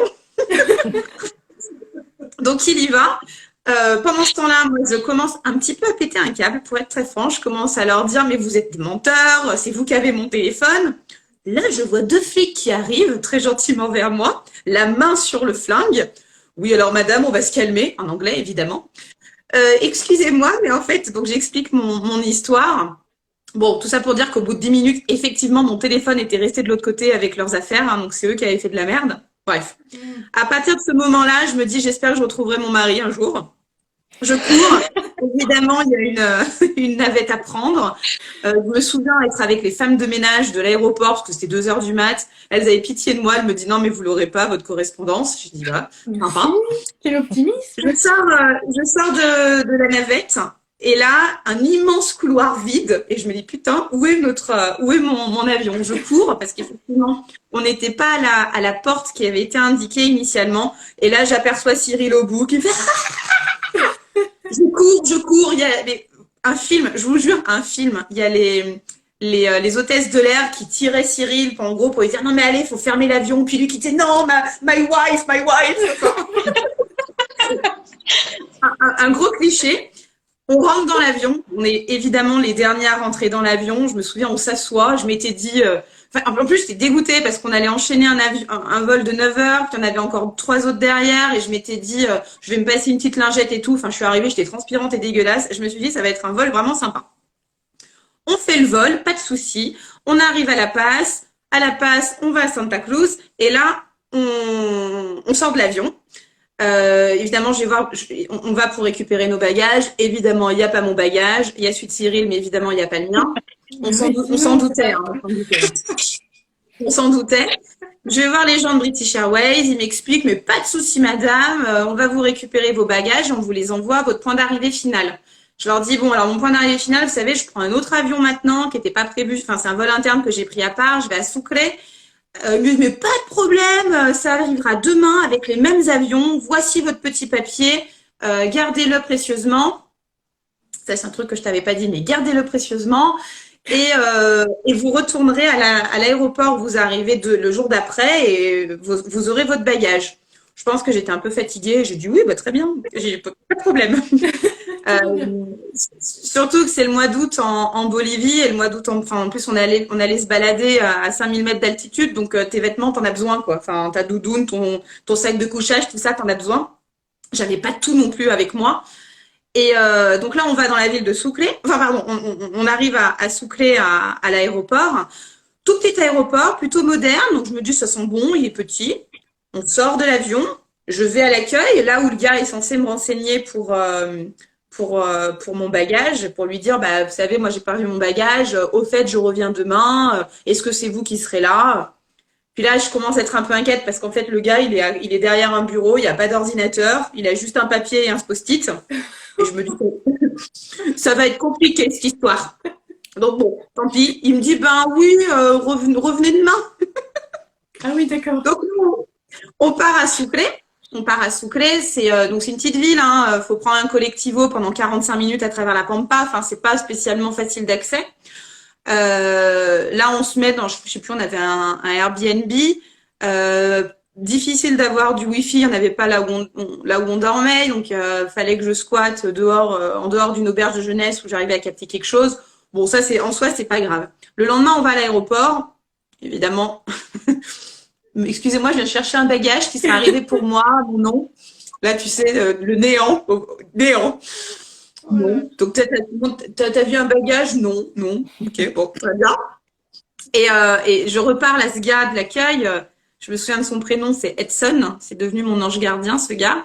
Edson, bah en fait, je suis passée par tous les états avec lui parce que j'ai chialé, j'ai pleuré, j'ai imploré. Je lui dis non, mais moi, demain soir, je vais prendre un bus de nuit. Je pars à Tupiza pour faire le sud Lipès en Bolivie. Enfin, je peux pas tout niquer mon voyage. Enfin, zut quoi. J'ai pas envie de niquer tout mon voyage. Et là, en fait, il prend pitié pour moi et il me dit, bah écoutez, un bon catholique, hein, il avait une énorme croix, enfin bref. Et il est hyper sympa, il a pitié de moi et il me dit, bon écoutez, alors je parle espagnol, hein, donc ça passe, ça aide quand même dans les échanges. Il me dit, écoutez, voilà, moi il se trouve que j'ai un cousin qui bosse chez British Airways à Miami. Je vais essayer de m'arranger pour vous. Écoutez, je vous tiens au courant par WhatsApp. Donc on repart à Souclé. Et là, en fait, le gars, non, mais en fait, il y a des gens, il y a des gens, c'est des perles, enfin, c'est des perles. Et en fait, il écrivait même pendant la nuit, hein. Il a fait le taf pendant la nuit, il écrivait avec son cousin, il a eu des infos, il a appelé, enfin, il me tenait au courant de tout, il m'envoyait des screenshots de ses échanges téléphoniques et tout. Et le lendemain, il m'écrit avec une photo et il me dit, est-ce que c'est bien ça, tu mochila, donc son sac à dos? Et je lui dis, ben ouais, c'est ça, j'avais des larmes aux yeux et tout. Il me fait, bah écoute, on sera là avec l'avion de je sais plus, c'était 16 ou 17 heures, quelque chose comme ça. Donc, hyper heureux. On se dit, c'est bon, le soir, on pourra avoir notre bus de nuit. Donc, on retourne, hein, encore une fois. Donc, des allers-retours en collectivo, on en a fait. Ça coûte pas cher, c'est bien, mais ça prend juste du temps. On retourne à l'aéroport. Là, on arrive. Et il y a un autre gars qui me dit, ben, vous avez votre petit papier British Airways? Bon, effectivement, je l'avais pas. Bon. Ça a été source de disputes, hein, de tensions fortes, hein, avec mon mari. Bon, c'est pas grave. Non, mais tu sais, le truc, il te fait tes chiants, c'est toujours pareil, tu perds toujours ton papier. Enfin bon. Donc là, on est en négociation. Le type il me dit, bon, bah, donnez-moi votre passeport, on va se débrouiller, machin. Donc là, je lui donne mon passeport. Il va chercher mon sac. Il me donne mon sac. Là, je chiale. Enfin, toutes les émotions, on est heureux, on se dit super, là, le voyage va pouvoir commencer. On va chercher notre collectivo. On est au fond du collectivo, entouré de 10 personnes. On est tous écrasés. 45 minutes de route. Sachant aussi que l'aéroport fermait à 18h. Ça, c'est le petit truc important. Et le gars Edson m'a aidé, lorsqu'il nous a vu partir, il faisait ses affaires, il partait, puis il nous a dit salut, bah, bon voyage, quoi. Et là, on était heureux. Je me revois avec Cyril, on parle, on est heureux, on se raconte, oh là là, quelle histoire, on aura des choses à raconter. Et là, Cyril, mon passeport. Et j'avais oublié mon passeport au comptoir de l'aéroport. Et là, hein, c'est là où on teste un couple. Hein. C'est là où on teste un couple, je vous le dis. Je vous le dis. Parce que là, il m'a pas engueulé, il m'a pas pourri. Autant vous dire que si ça avait été le cas contraire, mais moi, je l'aurais défoncé. Je l'aurais défoncé. C'est clair. Et je dis qu'est-ce qu'on fait? Parce que là, on peut pas s'arrêter en milieu de la Pampa. Donc, on va retourner à Souclé. On va essayer de retrouver un collectivo et tu serres les fesses et en espérant que tu retrouves bien ton passeport. Parce que je lui dis à Cyril, je dis qu'est-ce qu'on fait? Est-ce qu'on part quand même? Cyril, il me dit mais non, le passeport c'est ton sésame dans la vie. Tu peux pas partir sans ton passeport. Et il a raison, hein. Évidemment. Là, on arrive à Sucre, on sort du collectivo. Il se trouve qu'à ce moment-là, il y a un autre collectivo qui arrive avec le Edson, le gars qui m'avait aidé. Edson, j'ai perdu mon passeport et je l'ai oublié au comptoir. Et là, il me fait, no te preocupes. Il me dit, t'inquiète, je vais écrire encore à un pote qui est à l'aéroport. Je te tiens au courant. Je lui dis, ok, je te tiens au courant. Oh non. Et là, il part, parce qu'il devait retourner retrouver ses enfants, je sais pas où. Il me fait un message, il me fait, ok, c'est bon, écoute, j'ai un de mes collègues qui est qui est à la propreté et au service administratif de l'aéroport. Il va récupérer ton passeport et il te le ramènera ce soir. Il y a un bus, il y a un car qui revient tous les soirs et qui va à l'agence du centre-ville. Enfin, c'est une sorte d'agence annexe de l'aéroport qui ramène des choses tous les soirs. Soyez là ce soir à 22h quand le bus arrive et il vous le donnera. Bon, bah là, je lui dis, ok, bon, nous, on a notre bus de nuit à 23h, donc j'espère que ça ira. Mais bon, de toute façon, merci, quoi. Merci Edson. Voilà. Donc, nous, à 22h, bah, on s'assoit dans la rue, dans le noir, et puis on attend que ce fameux bus arrive. Évidemment, à 22h30, il était toujours pas là. Donc, on commence à se dire, ça va être compliqué. Et là, il arrive. Le bus, il arrive. Enfin, le bus, ouais, c'est un mini-car, quoi. Mais là, j'agresse le type quand il sort. Oh, ça bug. Ouais. Oh non, le moment, non, pas maintenant. Va-t-elle récupérer son passeport? En plein suspense. Est-ce que le passeport est arrivé avant 22h? Oh non, on dirait les pubs de TF1. Quelle horreur. J'espère que ça va pas être aussi long. C'est ça. Ah non, on l'a perdu totalement. J'essaie de la... J'essaie de la Bah, jusqu'au bout, cette histoire. Voilà, je pouvais pas vous la raconter, ça aurait été impossible. Ouais. Je me suis dit le mieux, c'est que je l'invite sur le live pour qu'elle nous raconte parce que je l'ai réinvitée, j'espère que ça va marcher cette fois. Ah, Désolée, les filles. c'est bon, Je suis désolée. On Bon, je était continue déçus, là. l'enchaîne. on était en Non, mais plein je suis suspense. désolée. Là. Là, le gars, il sort et donc je lui dis mon passeport. Et il me fait comment ça, votre passeport? Enfin, très sympa, hein, mais non, un passeport. Je fais si, Edson, il était censé vous donner un truc et tout. Il me fait mais c'est un passeport. Oui, ok.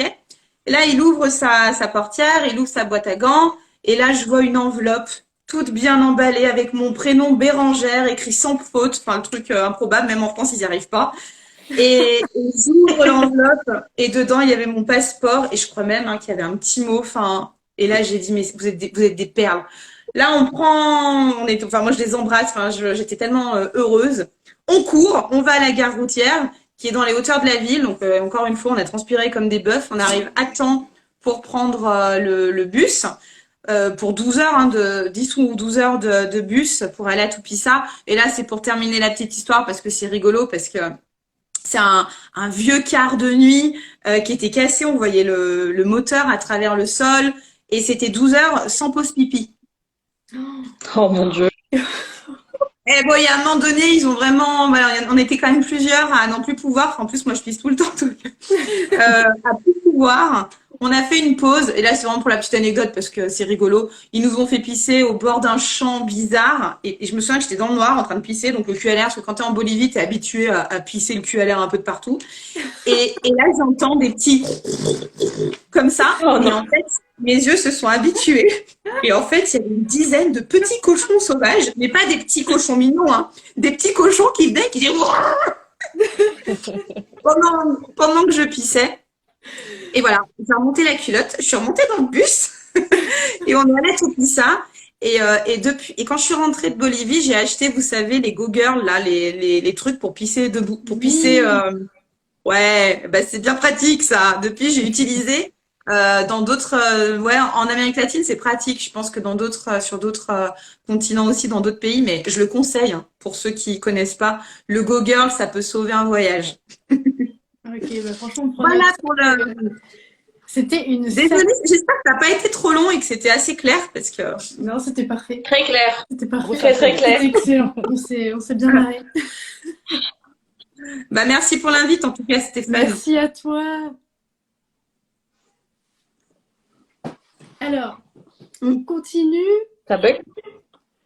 Oui, je crois que ça bug encore. Mm. Mais je vous propose de continuer sur nos anecdotes. Je me relance la roue. Vas-y. Vas-y, vas-y. Ça vous avait manqué, hein? Ouais, trop de système. Ah mince! Oups, j'ai oublié d'enlever Amsterdam. Je recommence. Hop. Juste pour le plaisir des oreilles. Vas-y, relance la roue. Je vais rêver de ça. Ah! République tchèque. C'est bien, comme ça je vais pouvoir finir Ah, mes c'est ça! histoires. Vas-y. Mais oui, bah oui, c'est encore moi. En fait, t'as mis que les miennes, non? Pourtant, non, j'ai Noémie, donné Noémie, Noémie. Celle-là, elle va être assez rapide, parce que je pense que ça a été la première galère de ma vie d'adulte, si je peux dire ça comme ça. J'ai eu la chance de faire 2 Erasmus au cours de mes études. Et mon tout premier Erasmus a été, j'étais assez jeune puisque j'avais 18 ans, non, j'avais 18 ans, je venais d'avoir 19 ans. Enfin, j'allais avoir 19 ans, pardon. Donc j'étais très jeune et c'était la première fois que je partais à l'étranger au final, parce que quand je partais en vacances, c'était toujours en France. J'étais jamais partie en fait ailleurs qu'en France. Donc pour moi, c'était un grand voyage quoi, déjà à partir en République tchèque. Et donc voilà, donc je suis partie 6 mois en République tchèque. Donc toute jeune, tout ça. J'étais pas à Prague, j'étais à Pilsen, donc qui est vraiment à la frontière avec l'Allemagne, qui est à 1 heure de Prague à peu près pour situer. Et en fait, on avait l'habitude tous les lundis d'avoir en fait des présentations de pays.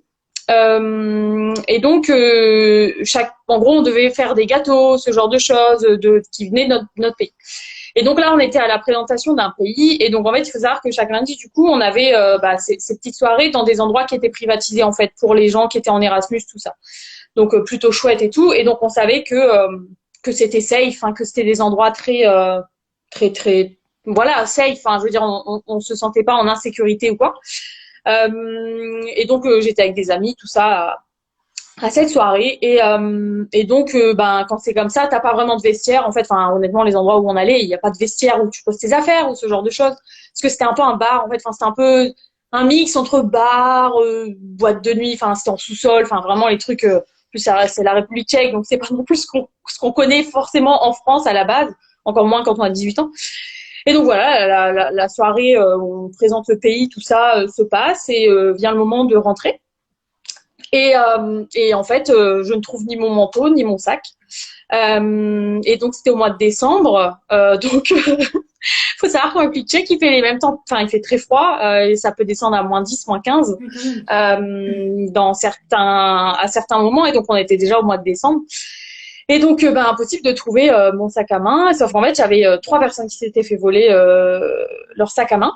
Euh, On ne sait pas par qui, on ne sait pas du tout ce qui s'est passé puisque c'était censé être privatisé en fait.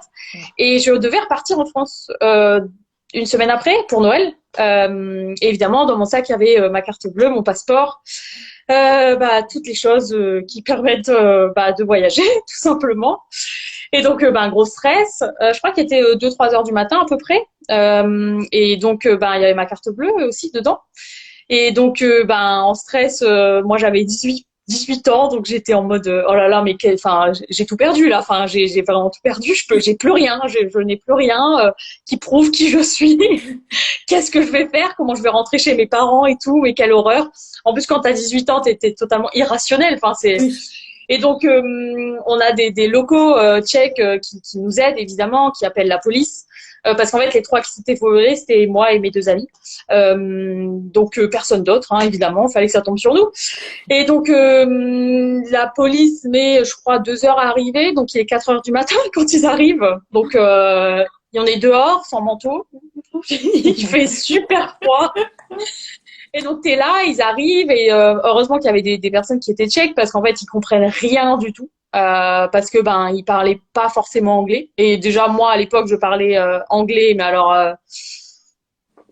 voilà, rien que mon silence vous permet de comprendre où j'en étais à ce moment-là. Et donc, du coup, dans tous les cas, j'aurais même pas réussi à me faire comprendre en anglais. On n'aurait pas réussi, en tout cas. Et donc, ils nous emmènent au poste pour faire une déposition. Mais aller faire une déposition quand vous parlez pas du tout le langage. Et surtout, on essayait de leur faire comprendre qu'il fallait qu'on récupère ses papiers parce que on repartait en fait. Enfin, fallait au moins faire, je sais pas, rechercher, comprendre, voir des vidéos ou on n'en sait rien. Et donc, on a commencé à faire une déposition avec Google Traduction parce que en fait, notre amitié qui était là a dû repartir parce que elle avait pas que ça à faire non plus rester toute la nuit avec nous, évidemment.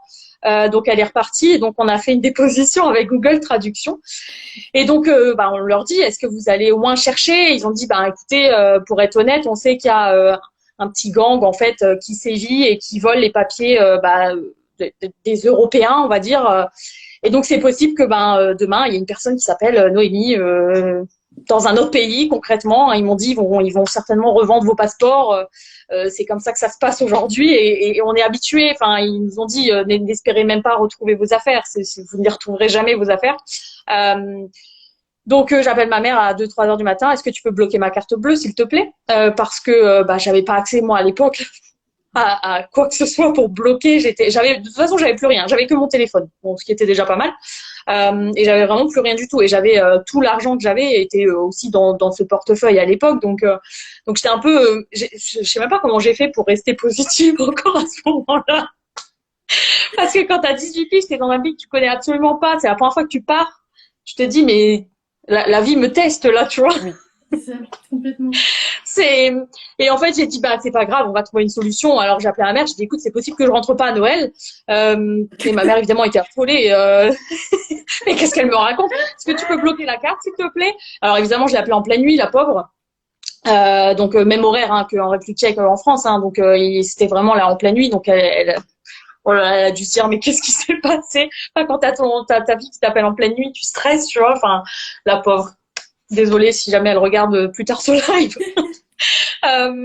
Et donc voilà, du coup ils nous expliquent que on retrouvera jamais rien et qu'ils peuvent rien faire pour nous. Donc on a fait une déposition comme j'ai dit avec Google Traduction et franchement on connaît tous la qualité de Google Traduction. J'ai vraiment un doute sur la qualité aujourd'hui de cette déposition, clairement. Et donc ils nous ont jamais rappelé, pour être honnête.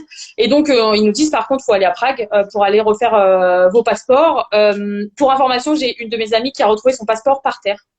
Incroyable. Elle dans la rue en fait, donc elle a eu de la chance juste en face. Donc je pense qu'en fait j'en sais rien s'ils en avaient pas besoin, mais bref ils l'ont. Ah ma mère est là. Oui. Trop bien. Ah voilà. Désolée maman. Et donc en fait ils nous disent faut aller à Prague pour refaire vos papiers. Et donc on va à Prague et ils nous disent en fait on n'a pas du tout les compétences pour refaire votre passeport. Alors du coup je me dis ouais mais moi j'en ai besoin. Enfin je suis censée rentrer chez moi à un moment donné quoi. Donc et donc ils m'ont dit oui en fait il faut qu'on envoie la demande en Autriche ou alors il faut que vous alliez en Autriche quoi. Donc j'ai dit non, non, je vais pas aller en Autriche pour aller refaire mon passeport. Donc du coup ils ont fait une demande et en fait je leur ai bien fait comprendre que il fallait quand même essayer d'aller vite, enfin que c'était un peu une urgence en soi parce que moi mon semestre prenait fin donc on était au mois de décembre. Même si Noël arrivait, c'est pas grave, au pire si je rentrais pas à Noël, mais moi je devais rentrer en tous les cas en fait en janvier puisque mes partiels étaient finis. Donc je pouvais pas rester non plus indéfiniment dans ce pays quoi. Enfin je veux dire il fallait que je rentre à un moment donné pour continuer en France. Sauf que on connaît l'administration, ça peut être un peu compliqué des fois. Et donc en fait ils ont fait une demande en Autriche et j'ai eu mon passeport juste avant Noël. Ça a été très rapide. Donc pour la petite apporter ton passeport. oui, exactement. Pour la petite anecdote, évidemment, carte bloquée, j'avais tout perdu, donc ça, j'ai jamais rien récupéré, donc il a fallu que je refasse tout. Donc j'ai perdu ma carte d'identité aussi à cette époque, et en fait, j'en ai jamais refait parce que j'ai dit en fait, ça me sert à rien. Après, j'ai refait un passeport et j'ai toujours utilisé ça. Et pour la petite anecdote, du coup, sur ce passeport, c'était écrit que ça avait été donné par l'Autriche. Alors du coup, j'étais trop fière parce que je m'étais dit mon passeport, il est trop stylé, tout. Quand t'as 18 ans, t'es trop content. Alors c'est pareil, j'en rigole maintenant, mais c'est sûr que sur le coup, c'était pas très drôle. Surtout quand t'es, jeune entre guillemets. Moi, c'était vraiment la première fois que je partais à l'étranger, quoi. Donc du coup, c'était assez. Je me suis dit, je vais pas rentrer pour Noël. Mm. Quelle horreur. Mm. Et bon, finalement, j'ai réussi. Donc voilà, mais c'était la première galère que j'ai pu avoir finalement, qui est pas si, enfin si, qui est pas si horrible, j'allais dire. Il y a bien pire, hein, il y a Mm. toujours pire de toute façon. Mais disons que ouais, c'était pas un moment forcément. Alors la tête que j'ai fait quand ils m'ont dit on n'a pas du tout les compétences pour vous faire votre passeport, je me suis dit mais qu'est-ce qu'ils me racontent? Euh, c'est une blague ou je viens Poisson pas? d'avril. Et c'était l'ambassade de France en plus, Ouais, c'était ça, assez. mm. Ouais, ils m'ont dit non, on n'a pas les compétences. Ok, bon bah d'accord. On peut faire les photos si vous voulez. Oh bah merci, Ça nous c'est arrange. gentil. On fait un peu de photographie sur notre temps libre. C'était un peu ça, ouais. Donc voilà. Finalement, j'ai eu un passeport. Cette histoire a 10 ans parce que je viens de refaire mon passeport. Ah, Et c'est le passeport que j'avais eu du coup il y a 10 ans. Ouais, c'était il y a déjà 10 ans que j'étais partie en Erasmus. Donc voilà pour la petite anecdote. Donc c'était la moins pire hein, de toutes. oui, Enfin la moins c'est pire. mignonné. Tout un peu. Ouais, c'est une bonne galère quand même. Ouais, c'est une bonne C'est galère. chiant, quoi. Mais je me suis pas fait voler d'argent ou quoi que ce soit puisque ma mère a été très réactive. Bravo maman, dans la nuit pour bloquer ma carte bleue. Donc, grâce à maman, ça va. Bah maintenant elle est habituée. Hein. Enfin, elle a de moins en moins peur, on va dire. Et depuis 10 ans, elle ne dort plus la nuit. Au cas Voilà. où tu Non, elle a appris l'appellerais. parce que de toutes mes sœurs, je suis une des pires. Donc elle a appris à relativiser finalement. Donc elle devrait en remercier dans un sens. Oh là là. Donc voilà pour ma petite histoire. Et ben, donc, il nous reste la Géorgie, l'Italie et Ibiza. Donc, je vais lancer la roue. Vas-y. La Norvège.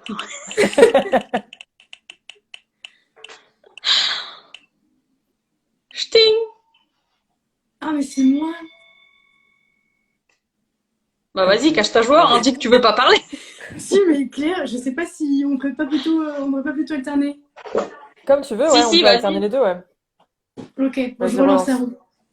On se croirait à l'Eurovision, là.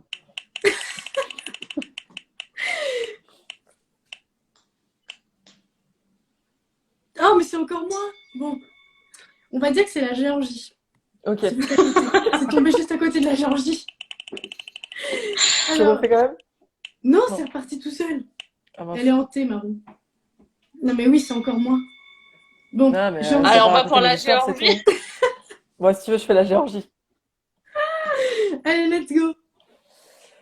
Alors, ce voyage en Géorgie, c'était en 2017, je crois.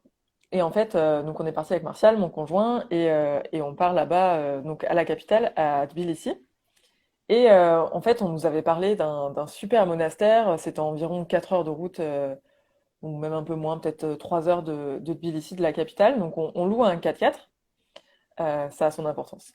On loue à un 4x4 et puis on part. Il y avait un GPS intégré. On se dit waouh, trop bien et tout. Donc on part à travers les routes qui sont quand même assez compliquées, on va dire. Autant sur la conduite des gens où il faut oublier son code totalement, et bah, sur les routes en elles-mêmes où c'est vraiment la merde. Il y a des trous partout. Enfin voilà, des fois il y a pas de route. Donc c'est assez compliqué, mais bon, on suit le GPS pour arriver à ce monastère.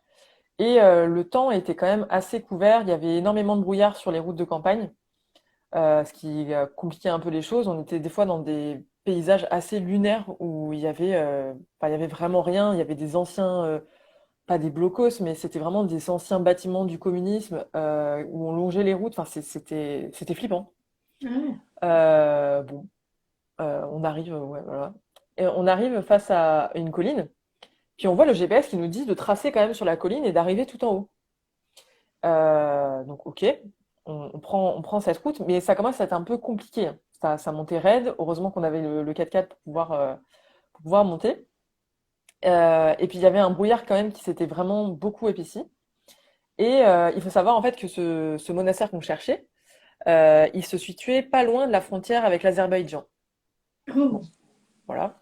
Mais enfin, franchement, sur les photos, tout ce dont on nous avait parlé, ça avait l'air génial. Donc, on voulait vraiment le faire, ça craignait pas et tout. Donc voilà. Donc, on arrive à cette colline. Le GPS nous dit de passer. Donc, on passe sur cette route qui, pour nous, n'est pas une route, mais on passe quand même. Et on arrive en haut de cette colline, et là, vraiment, gros brouillard, on voit pas grand-chose, et on voit une ombre de bâtiment au loin, et on se dit, ah, génial, on a trouvé le monastère. Après tant d'heures de route, parce que le temps de route correspondait à peu près à ce qu'on avait fait, c'était, voilà, on avait fait 3 heures de route, et c'était ce qui correspondait. Donc on voit cette ombre au loin, et on se dit, trop cool, on a trouvé le monastère. Et en fait, là, on voit 2 militaires qui nous pointent comme ça. Et là, on s'est dit, c'est pas le monastère. Et donc, là, un peu panique quand même, parce qu'on se dit, OK, qu'est-ce que c'est? Donc, moi, ce que je fais, c'est que je sors de la voiture, mais vraiment doucement, comme ça. Ah ouais, J'avais une carte comme dans papier de les la films. Géorgie. Ah, mais vraiment. J'avais une carte papier de la Géorgie, et j'ai fait comme s'il y avait beaucoup de vent, en montrant la carte comme ça. J'étais vraiment dire, je viens, je suis perdue, j'ai une carte, ne me tirez pas dessus. Et j'arrive auprès des 2 militaires, donc vraiment avec cette carte qui volait dans tous les sens. Alors, il n'y avait pas de vent, hein, mais vraiment pour montrer que je venais en tant qu'ami. Et finalement, enfin, ils ont baissé les armes. Et en fait, c'était un centre militaire, et on était à la frontière avec l'Azerbaïdjan. Et toute la frontière était gardée, en fait, c'était la partie montagneuse, et tout était gardé. Donc, ok, mais moi, je leur dis, moi, je cherche un monastère. Pourquoi le GPS me fait passer par là? Donc, enfin, c'est un jeune. Il y avait un vieux et un jeune. Le jeune commençait à me parler en anglais et tout, super sympa. Et là, le vieux, je sais pas, ça devait être un mec qui était plus gradé que le jeune. Il pousse le jeune, et en gros, il lui dit, laisse-moi faire. Sauf que le vieux ne parlait pas anglais. Il parlait que russe et géorgien. Quel est l'intérêt? Et du coup, bah, en fait, je me suis retrouvée à lui expliquer où est-ce que je voulais aller sur. Enfin, je savais même pas où c'était sur la carte, mais je lui ai expliqué ce monastère qu'on voulait trouver. Et là, il nous a fait comprendre qu'il fallait qu'on longe, en fait, après dans la montagne, le fameux camp. Donc là, on a longé le camp par la suite, où il y avait les gars qui s'entraînaient, ils étaient en train de chanter. Enfin, il y avait des tirs dans tous les sens. Enfin, c'était vraiment lunaire comme situation, parce qu'en plus, on voyait rien. C'était vraiment dans le brouillard. Ensuite, on est reparti dans la montagne. On s'est fait courser par des chiens. C'était des loups. Enfin, les trucs, c'était n'importe quoi. Et ensuite, on arrive plus loin. Et là, il y avait une bifurcation. Et on se dit, bah, on va prendre celle de droite, je sais pas. On n'a pas pris celle de gauche. Et on monte. Et là, on arrive dans une cabane. Et là, il y avait pareil, 2 militaires Oh non. qui sortent et qui nous disent, mais qu'est-ce que vous faites là? On dit, mais on cherche le monastère. Donc, c'était toujours pas là. Et du coup, on est reparti. En fait, Mais t'as bien. c'était l'autre route. Forcément. Donc, on est C'était reparti par l'autre c'était route. la Voilà. gauche. Ça On se part par mérite ce l'autre route. monastère, dis donc. Ah ouais, non, mais c'était vraiment la merde. Et là, on arrive à ce monastère, donc très joli, on arrive, et là, on se fait chasser comment, les religieux qui étaient là. On n'a pas compris, alors qu'on pouvait le visiter. C'est-à-dire Et que vous je sais, arrivez, vous ouais, sortez de la voiture et là, il y a un on, moine on qui est vous dit rentré. ah oui, vous On est rentré rentrez. quand même, ouais. On est rentré, il y avait personne et tout, donc on rentre et tout. Et là, je sais pas, au bout de 10 minutes, on s'est fait chasser par le gars qui nous a dit non, non, dégagez et tout. On a fait ok, mais normalement, on peut le visiter, alors on n'a pas compris. Donc, on repart. Et là, on est reparti donc par une autre route qui était un peu mieux, enfin une route. Et là, la dernière anecdote de ce truc-là, de ce truc complètement surréaliste, là, bon, j'ai vraiment flippé. On croise une voiture qui était garée sur le bas-côté, une espèce de vieille Mercedes un peu à l'ancienne, vraiment de l'époque communiste. Et là, on voit 4 gars qui étaient en train de sortir des fusils à pompe de leur coffre. Je ne sais pas ce qu'ils allaient faire. Non. Et là, on est passé genre, oui, bonjour. Et du Mhm. coup, ouais, on a tracé, là, on n'en pouvait plus. Et en fait, on a compris après, parce que la personne qui nous avait recommandé de faire ce monastère nous avait dit, mais je comprends pas, vous n'êtes pas du tout passé par le chemin que je connaissais, ça a pris beaucoup plus de temps que vous auriez dû, enfin, c'était pas compréhensible. Et en fait, on a capté que le GPS était basé sur un critère où c'était trajet le plus court, donc en termes de distance, et c'était pas trajet le plus rapide en termes Oh de temps. oui. Ok. Donc le trajet le plus court n'était pas le trajet le plus rapide. Donc nous, on a Ok. pris le plus court en termes de kilomètres, mais c'était pas du tout le Ouais, plus en rapide. général, c'est des routes qui n'existent même pas, en fait. Mais c'est ça. Et donc vraiment faire attention à son Oh paramétrage non. GPS. Donc C'est bon à voilà. savoir, hein. Ouais, non, faut faire gaffe, hein, parce que ça n'a rien à voir.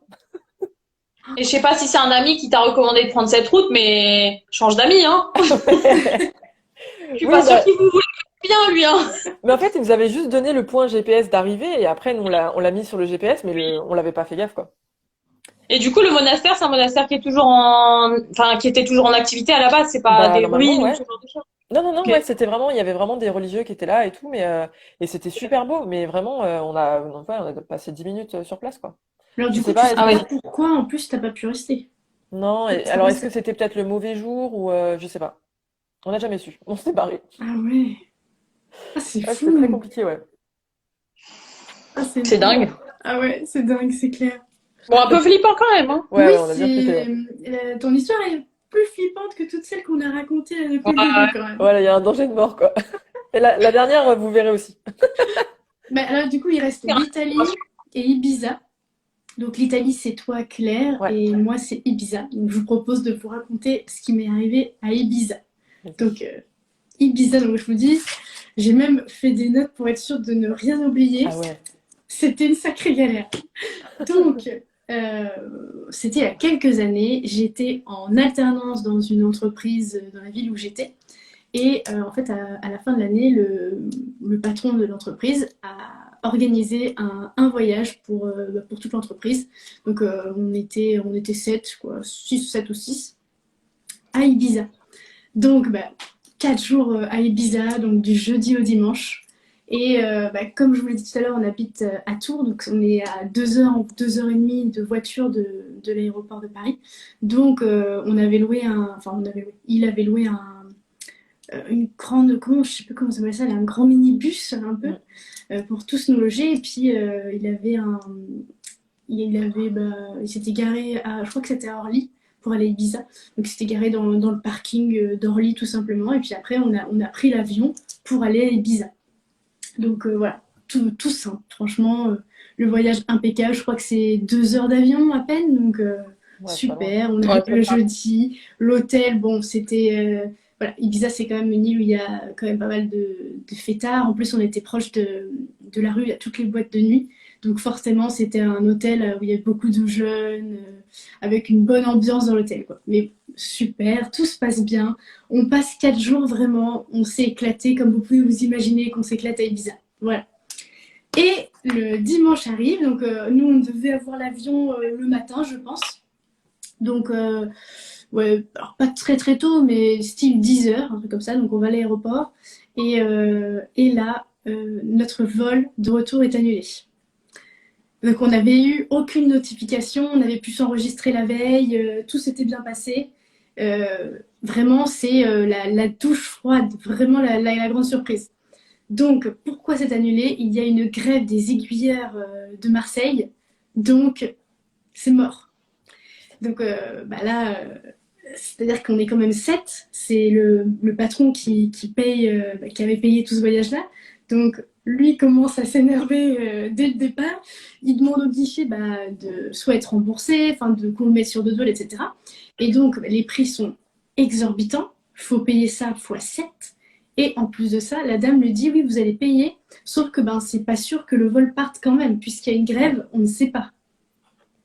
Donc là, c'est le drame. On essaie de trouver d'autres solutions, on essaie de voir toutes les options qui s'offrent à nous. Finalement, on réussit à trouver un train qui part de Barcelone et qui va jusqu'à Paris. Sauf qu'on est sur une île, on est à Ibiza. Donc, il faut trouver un bateau. Donc, on se met à chercher des bateaux pour voir s'il y a un bateau qui peut nous ramener. Heureusement, on trouve tout. Tout fonctionne. Donc, en gros, on trouve un bateau pour le soir. Donc, c'est-à-dire un bateau de nuit qui nous fait arriver tôt le matin au port de Barcelone. Et le train doit être le lendemain, je pense, en début d'après-midi. Donc, on a toute une journée à tuer. Voilà, clairement. Parce que le bateau part pas avant 20 h ou quelque chose comme ça. 20 h, 21 h. Et donc, on a toute la journée dans Ibiza, sachant qu'on était dans le vieux Ibiza. Et puis, il n'y a pas pas grand-chose à faire non plus. Donc, on pose nos valises dans une sorte de conciergerie au port. On va regarder où est le bateau. Enfin, le bateau n'est pas encore là, mais on va regarder où sera le bateau, etc. Voilà, pour être l'esprit tranquille, on va dire, la journée, pour être sûr de ne pas avoir d'autres galères. On se promène toute la journée dans Ibiza. Le temps est très long. Et bah, comme je vous le disais tout à l'heure, ces moments-là où tu attends Ouais. moments vraiment de latence comme ça, c'est interminable. Et donc, finalement, le soir, on embarque dans le bateau. Et autant vous dire qu'on n'a pas dormi de la nuit non plus. Comme avec la voiture et le pare-brise explosé, bah là, c'était dans le bateau, mais bon, il y a un bruit pas possible, tu peux pas trop dormir sur les fauteuils. Donc, j'ai des photos où, en fait, on s'est fait des lits sur le sol avec nos manteaux et puis nos sacs comme oreillers. Parce que, bah, du coup, oui, on est parti que pour 4 jours. Donc, en plus, voilà, on n'avait pas grand-chose, heureusement, mais Mais c'est long? bah, c'était toute la nuit, ouais. La traversée, ça a pris toute la nuit. Ah oui, quand même.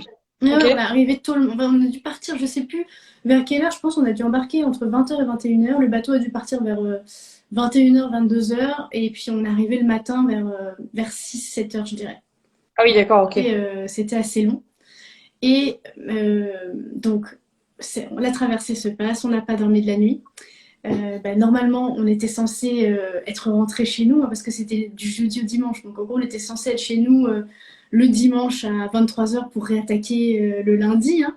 Donc, ce qui n'était pas le cas. On était déjà le lundi matin, il était déjà 7h quand on arrive à Barcelone. Donc, on avait encore toute une journée de périple à faire. Pareil, on va jusqu'à la gare. Donc, on a dû prendre un taxi, il me semble. Alors, il y avait peut-être une navette, je sais plus. Et, qui nous a emmenés donc jusqu'à la gare de Barcelone. Pareil, rebelote, l'attente de 8h à 14h à la gare. Après, par chance, heureusement, il n'y a pas eu d'autres complications. Donc après, on a pris le train. Alors, je ne sais plus dans quelle gare on est arrivé à Paris. Je pense qu'on a dû prendre un métro après, en plus, parce que sinon, Ouais. c'est pas drôle. Un métro pour retourner jusqu'à Orly pour récupérer notre voiture. Donc, la voiture qui avait passé une nuit de plus dans le parking Ah oui. à Orly. Et voilà, je sais plus non plus, je suis désolée, je me souviens plus le nombre d'heures que c'était en train, rien que le Ouais, c'est Barcelone-Paris. long, hein. Mais il me semble que c'était très long. Et puis après, en fait, c'était toujours pas terminé parce que déjà, on avait le métro avec tout le monde là dans les rames de métro. Enfin, il y a un peu le truc quand t'as pas dormi depuis 24 heures, que t'es dégueulasse parce que tu t'es pas non plus lavé depuis 24 heures, que t'es décalqué. Et après, bien sûr, il y a eu le trajet en voiture. Donc, on avait encore 2h30 de voiture pour rentrer jusqu'à Tours. Donc voilà. T'es trop content quand t'arrives dans ton lit. Ah ouais, non, c'est long, Ah hein. non, mais C'est là, vraiment. c'était vraiment le périple. On avait qu'une hâte, c'était d'aller dormir. Ça, c'est clair. Donc Ouais. voilà ma galère à Ibiza. J'espère n'avoir rien oublié. Mais normalement, je crois que j'ai tout dit. Mais t'as vu, ouais, t'as souvent des galères avant ou après, mais pas pendant, C'est donc c'est vrai. bien. C'est vrai, mais ça, c'est quelque chose que vous m'avez fait remarquer parce que ça m'avait jamais traversé l'esprit. On est là pour analyser, t'inquiète. Ouais, Consultation ça. gratuite. Eh ben, écoute, Claire, je te propose de passer à la dernière anecdote, la tienne, donc en Italie. En Italie, ouais. Alors en fait, La mafia. c'était. Comment? La mafia. Bah, tu crois pas si bien dire. Oh merde. Euh, En fait, on est parti en fait avec Martial sur un road trip en Europe, Mhm. donc avec notre voiture, qui est assez important, qui est un 4x4, enfin un véhicule type 4x4, tu vois, imposant. Donc on part, on est parti à travers l'Allemagne, la Pologne, Slovaquie. Ensuite, on est descendu par la Hongrie, la Serbie, la Bosnie. Enfin, tout s'est super bien passé. Ça faisait 3 semaines qu'on était parti et on commence à rentrer vers la France. Donc, on traverse la Croatie, tout se passe bien et on arrive en Italie. Donc, après Slovénie, Italie. Et on avait quand même traversé, voilà, c'est des pays des Balkans où la conduite n'est pas ouf au niveau du code de la route. Mais ça s'était très bien passé, on avait toujours bien géré. Et puis là, on arrive en Italie du Nord en plus. Donc, c'est pas là où il y a la pire conduite. Ouais, c'est Et horrible. ouais, on C'est n'a pas vraiment une compris en fait. angoisse, ouais, comment ils conduisent là-bas. Franchement, on n'a pas compris. On était sur une route en fait, c'était une 3 voies. Donc il y avait deux voies de camions et la voie des voitures en fait qui doublait les camions. C'était une route qui était limitée à 120 et on était à 120. et on prenait des appels de phare, mais dans tous les sens, mais une agression. Appel de phare, klaxon. Alors déjà, on avait la plaque française, donc je pense que ça aide pas. Mais vraiment, on était des merdes parce qu'on était à K120 en fait. Donc, Oh on a pris non. ça pendant pas mal d'heures quand même. À chaque fois, on se rabattait au milieu pour laisser passer ces connards, clairement. Désolée, mais c'était vraiment très tendu. Donc après, on redoublait les camions. Enfin voilà, mode normal. Et il y a un moment où c'était le mec en trop en fait qui a fait. Donc c'était Martial qui conduisait. Le mec, ça devait faire. Voilà, Martial, il a dû prendre, je sais pas combien d'appels de phare. Et là, c'était le mec de trop en fait. Et Oh donc là là. Martial se redécale au milieu, donc entre les camions et tout. Et là, le mec repasse devant nous, et Martial a cette magnifique idée de lui faire un appel de phare en retour. Oh là là, non. Ne faites jamais ça. Et là, c'était une vieille Mercedes devant nous. La Mercedes s'est arrêtée sur, Oh non. sur l'autoroute. Donc, mais il a pilé. On s'est retrouvés à l'arrêt juste derrière. Et on avait les voitures et les camions qui passaient à gauche et à droite. Oh là là. Je sais pas comment ils ont fait pour tous nous éviter, mais vraiment, Hmm. je comprends pas. On voit cette voiture immatriculée en Bulgarie avec 4 mecs en costard qui sortent, plein de balafres sur la gueule, et le coffre qui s'ouvre. Et les mecs qui se dirigent vers le coffre. Et là, moi, j'étais en train de gueuler, je disais, mais décale-toi, enfin, essaye de t'insérer à gauche, à droite, Bouge! Oui, c'est ça, mais ouais, bouge, quoi. Reste pas là. mais les voitures étaient à plus de 120 à gauche et à droite avec les Ah, mais camions, et c'est nous, on du était à sang. l'arrêt. Et c'était une catastrophe. Je sais pas comment il fait, Martial arrive à s'insérer dans la circulation, on se barre, les mecs nous rattrapent, Oh et non. là, je revois encore la gueule du gars qui nous regarde à travers la vitre et qui nous fait comme ça. Oh mon Dieu. Mais vraiment, on n'était pas bien. Après, on se cachait entre les camions et tout, mais alors là, il y avait même plus de sang. On était à 90 derrière les camions, on se cachait. Et c'était vraiment flippant. Et en fait, là, on s'est dit, ok, on reste pas en Italie parce qu'on s'était dit, on va rester en Italie et après, on ira dormir en France. Et là, notre objectif, c'était quitter ce pays. Je me souviens, on a fait le plein un moment sur une station-service. On a fait le tour de la station-service avant pour voir il y avait pas leur voiture. Et Ah on a ouais, fait le purée. plein moteur tournant au cas où on avait besoin de partir, quoi. Mais enfin, c'était horrible. Enfin, c'était vraiment très flippant. Et alors, après, on était des hiboux dans la voiture, on était comme ça tout le temps. On était à deux à conduire. Et en fait, on a visé le tunnel de Chamonix, là, le tunnel du Mont Blanc, pour justement arriver à Chamonix. Et on est arrivé, je crois, à 3 heures du matin, mais on s'en foutait, hein. Mais vraiment, on voulait quitter ce pays. Mais tu m'étonnes. Ah non, et là, rien que d'en reparler, moi, je ressens ce stress qu'on a eu. Et c'était, ouais, L'instinct de survie. ah ouais, ouais, ouais. Mais vraiment, j'ai cru qu'on allait crever, quoi. Autant par les voitures que par les gars, enfin, c'était n'importe quoi. Et tout ça pour un appel de phare, donc vraiment, ne répondez pas aux appels de phare. On ne sait pas ce qu'il y a derrière. C'est vrai, ouais.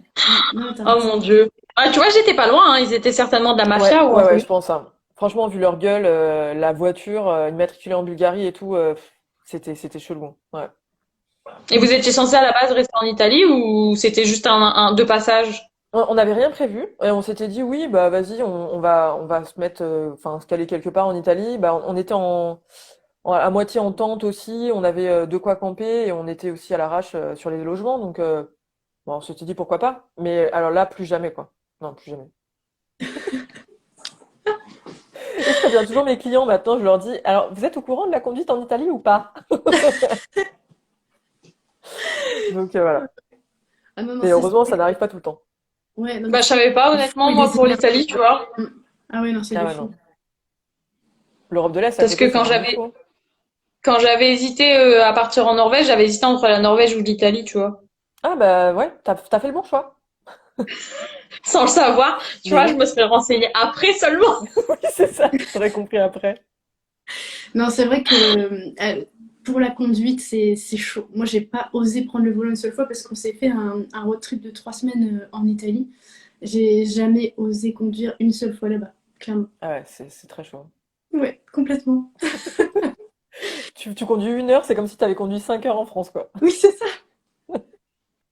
C'est exactement ça. Et alors là, c'est juste une petite anecdote comme ça qui me vient, mais c'est surtout qu'aussi, en plus de faire peur, d'être des grands malades, c'est aussi qu'ils sont sans gêne. C'est-à-dire qu'une fois, on est allé au restaurant, donc on s'est garé, et en fait, quand on est sorti du restaurant, ben, il y en avait un qui avait garé sa voiture devant nous. Il n'y avait plus de place sur le parking, donc il s'est dit, bah tiens, je vais me garer devant les voitures des gens, et puis rien à foutre, quoi. Ah oui, oui, oui. Ouais. Ouais, le savoir-être et savoir-vivre est compliqué. Ouais. Ah, c'est exactement ça. Voilà, donc en fait, on a dû retourner dans le resto et puis faire une annonce avec le numéro de la plaque d'immatriculation pour que la personne se déplace, quoi.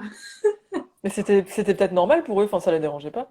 Oh oui, non, je pense qu'ils s'en foutaient complètement. Heureusement que c'était pas quelqu'un de la mafia, par contre, qu'on a Oui. dérangé en plein dîner, quoi. Et ben, les filles, je vous propose de raconter chacune l'anecdote de la pire galère voyage de vos abonnés. Puis on va peut-être s'arrêter là-dessus après parce que je vois que ça va bientôt faire 2 heures qu'on est en live quand même. Ah déjà? Ah ouais. Ouais, Et moi, c'est le soir, après, je vais dormir. Hein. Et ouais, nous on a encore la journée. c'est ça.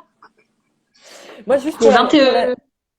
pour Oui, l'anecdote, Vas-y. je vais sauter mon tour parce que j'avais une super anecdote d'une abonnée d'une fille que je connais qui est géniale et qui avait fait un voyage en Tanzanie, mais j'ai oublié de noter tous ces péripéties parce que c'est vraiment très compliqué.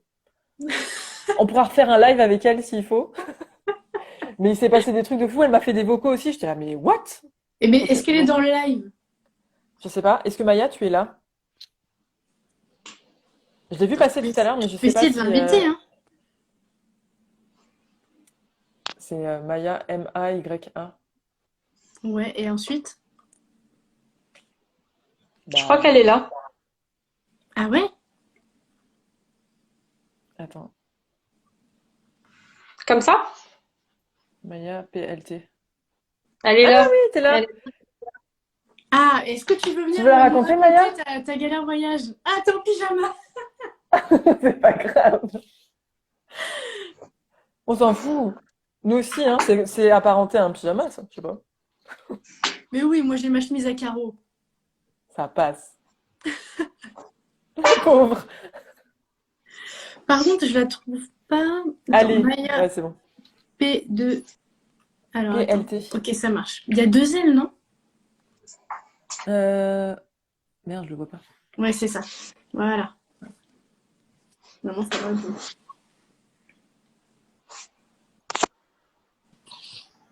Hello! Gaïa. Je pensais pas atterrir là. C'est trop bien. Enchantée. Hello. Tu raconteras mieux que moi ton super voyage en Tanzanie. Bah, j'espère que vous n'êtes pas pressés d'aller vous coucher parce que c'était une bonne grosse galère aussi. Nous, ça va, Ouais. il est que 15 h, mais. Oui, mais on a le temps, hein. C'est bien. Ouais, on t'entend bien. Bon, du coup, je vais essayer de faire court quand même parce que c'est assez long. Mais en janvier de l'année dernière, en janvier 2021, du coup, je suis partie en Tanzanie et donc je devais faire un. Ah, on t'entend plus. Oui. Ouais, Ouais. c'est bon. Et du coup, donc, je suis partie en safari. C'était 4 jours de safari, voilà, dans 3 parcs différents. Et donc, clairement, il nous est arrivé une galère. Je suis partie avec mon papa. Et donc, on avait pris une agence locale, voilà, pour faire ce safari. Voilà, donc avec un guide, le véhicule, rien que pour nous, donc top. Et donc, on devait faire 3 parcs. Donc, premier parc dans le nord de la Tanzanie, on devait faire une après-midi, dormir dans le parc et la matinée le lendemain. Et on paye des droits en fait quand on rentre dans le parc et on a droit à un certain temps dans le parc. Et donc, on commence première après-midi, ça se passe nickel, tout ça. Le soir, on dort en tente. On était les seuls à dormir en tente. Donc déjà, je me dis, bon, ben, pourquoi on est les seuls à dormir en tente dans le parc? Donc on était avec notre petite tente Quechua. Il y avait un ranger à côté armé au cas où. Donc voilà, pas trop rassurée, mais finalement, je m'endors. Enfin, avec mon père, tout ça, on se fait réveiller, je sais pas, à minuit, il pleuvait des cordes, la tente pas étanche, on était clairement trempés, on entendait des bruits d'animaux juste à côté, tout ça, mais du coup, voilà, première nuit un peu mouvementée, mais bon, ça, c'était drôle encore à la limite.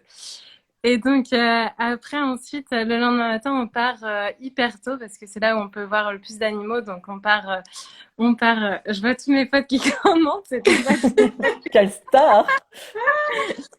du tout, voilà. Donc on part tout ça hyper tôt. On était, bah, je pense, les seuls dans le parc en voiture parce que le parc était pas encore ouvert.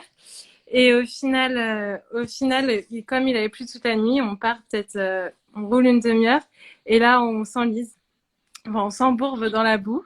Oh non. Et donc là, pas du tout le droit de descendre dans la voiture pour creuser tout ça parce que bah il y a des animaux sauvages à côté.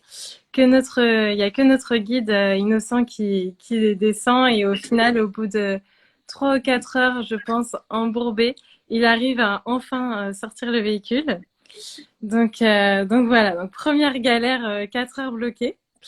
Donc là, il fallait qu'on se dépêche de sortir du parc parce qu'on avait dépassé les droits d'entrée. On n'avait pas de raison, on n'avait pu joindre personne pendant ces 4 heures, donc c'était un peu long, mais voilà, c'était drôle. C'était la première galère de ce safari.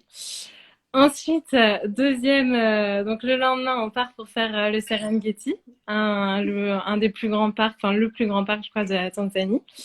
Et donc, premier après-midi, pareil, tout se passe bien. On dort encore en tente le soir. Et le lendemain matin, au final, on part. On s'était réveillé hyper tôt et on devait revenir manger le midi au camp. Et au final, on roule. On était vraiment au milieu de la plaine. Il n'y avait personne autour de nous. Et là, on voit un véhicule embourbé. Donc, entre-temps, on avait acheté une pelle au cas où si on restait embourbé une deuxième fois. Parce que l'option, on n'avait pas les 4 roues motrices, l'option 4x4 ne marchait plus sur notre 4x4. Oh là là. Donc, un peu galère parce que toutes les routes étaient trempées. Donc, au final, on roule tout ça et donc on tombe sur ces deux personnes bloquées. Donc, on les aide à sortir de là. Donc, tout content, on repart. Notre guide était un peu paumé pour retrouver le camp parce que c'est vraiment gigantesque. Donc, on suit le guide. Et finalement, le guide qui, lui, a l'option 4x4 passe dans un petit cours d'eau, il passe très bien. Notre guide le suit et on reste bloqué dans ce petit cours d'eau. Oh non. Avec le 4x4, mais vraiment, c'était impossible qu'on arrive à sortir de là. Donc, le guide se met devant sur l'herbe, il attache notre voiture pour nous sortir à son tour et il s'enlise aussi. Il s'embourbe aussi. Donc là, on était les deux coincés. Et là, on n'a vu aucun véhicule. Donc là, il était midi, je crois. On n'avait pas, enfin, on s'était levé à 6 heures. On n'avait pas à manger avec nous, rien. Et on est resté bloqué jusqu'à 22 heures le soir. Aucun réseau. Vraiment, c'était un sketch. Je vous passe les détails, mais c'était vraiment, vraiment très drôle. Donc, pas de réseau, rien, pas à manger. Et au final, au bout d'un moment, c'était un Américain qui était en safari avec son guide dans l'autre voiture. Il arrive au bout d'un moment à avoir du réseau, appelé aux États-Unis pour que quelqu'un appelle notre cuisinier qui est resté au camp. Enfin, voilà. Donc au final, ils nous disent bon ben vous allez avoir de l'aide, quelqu'un qui vient vous aider. Et là, ça devait être 22 heures, il y avait un orage, il pleuvait, enfin vraiment le cliché quoi, perdu au milieu de la savane. Là, on n'était plus dans la voiture, clairement, on s'en fichait parce qu'au bout d'un moment, on était sortis dehors, on était avec les pelles au cas où si les lions arrivaient, tout ça. Et au final, au bout d'un moment, on voit arriver une voiture avec peut-être 10 rangers en tongs, genre épais comme ça, qui viennent pour pousser le 4x4.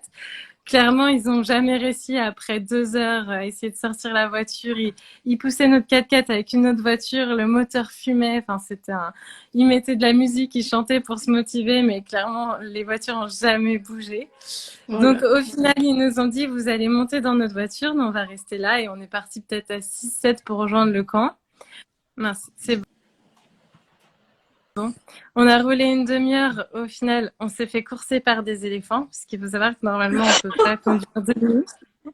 Normalement, on peut pas conduire de nuit dans les parcs. Les animaux sont pas habitués. Ils ont eu peur de nos phares.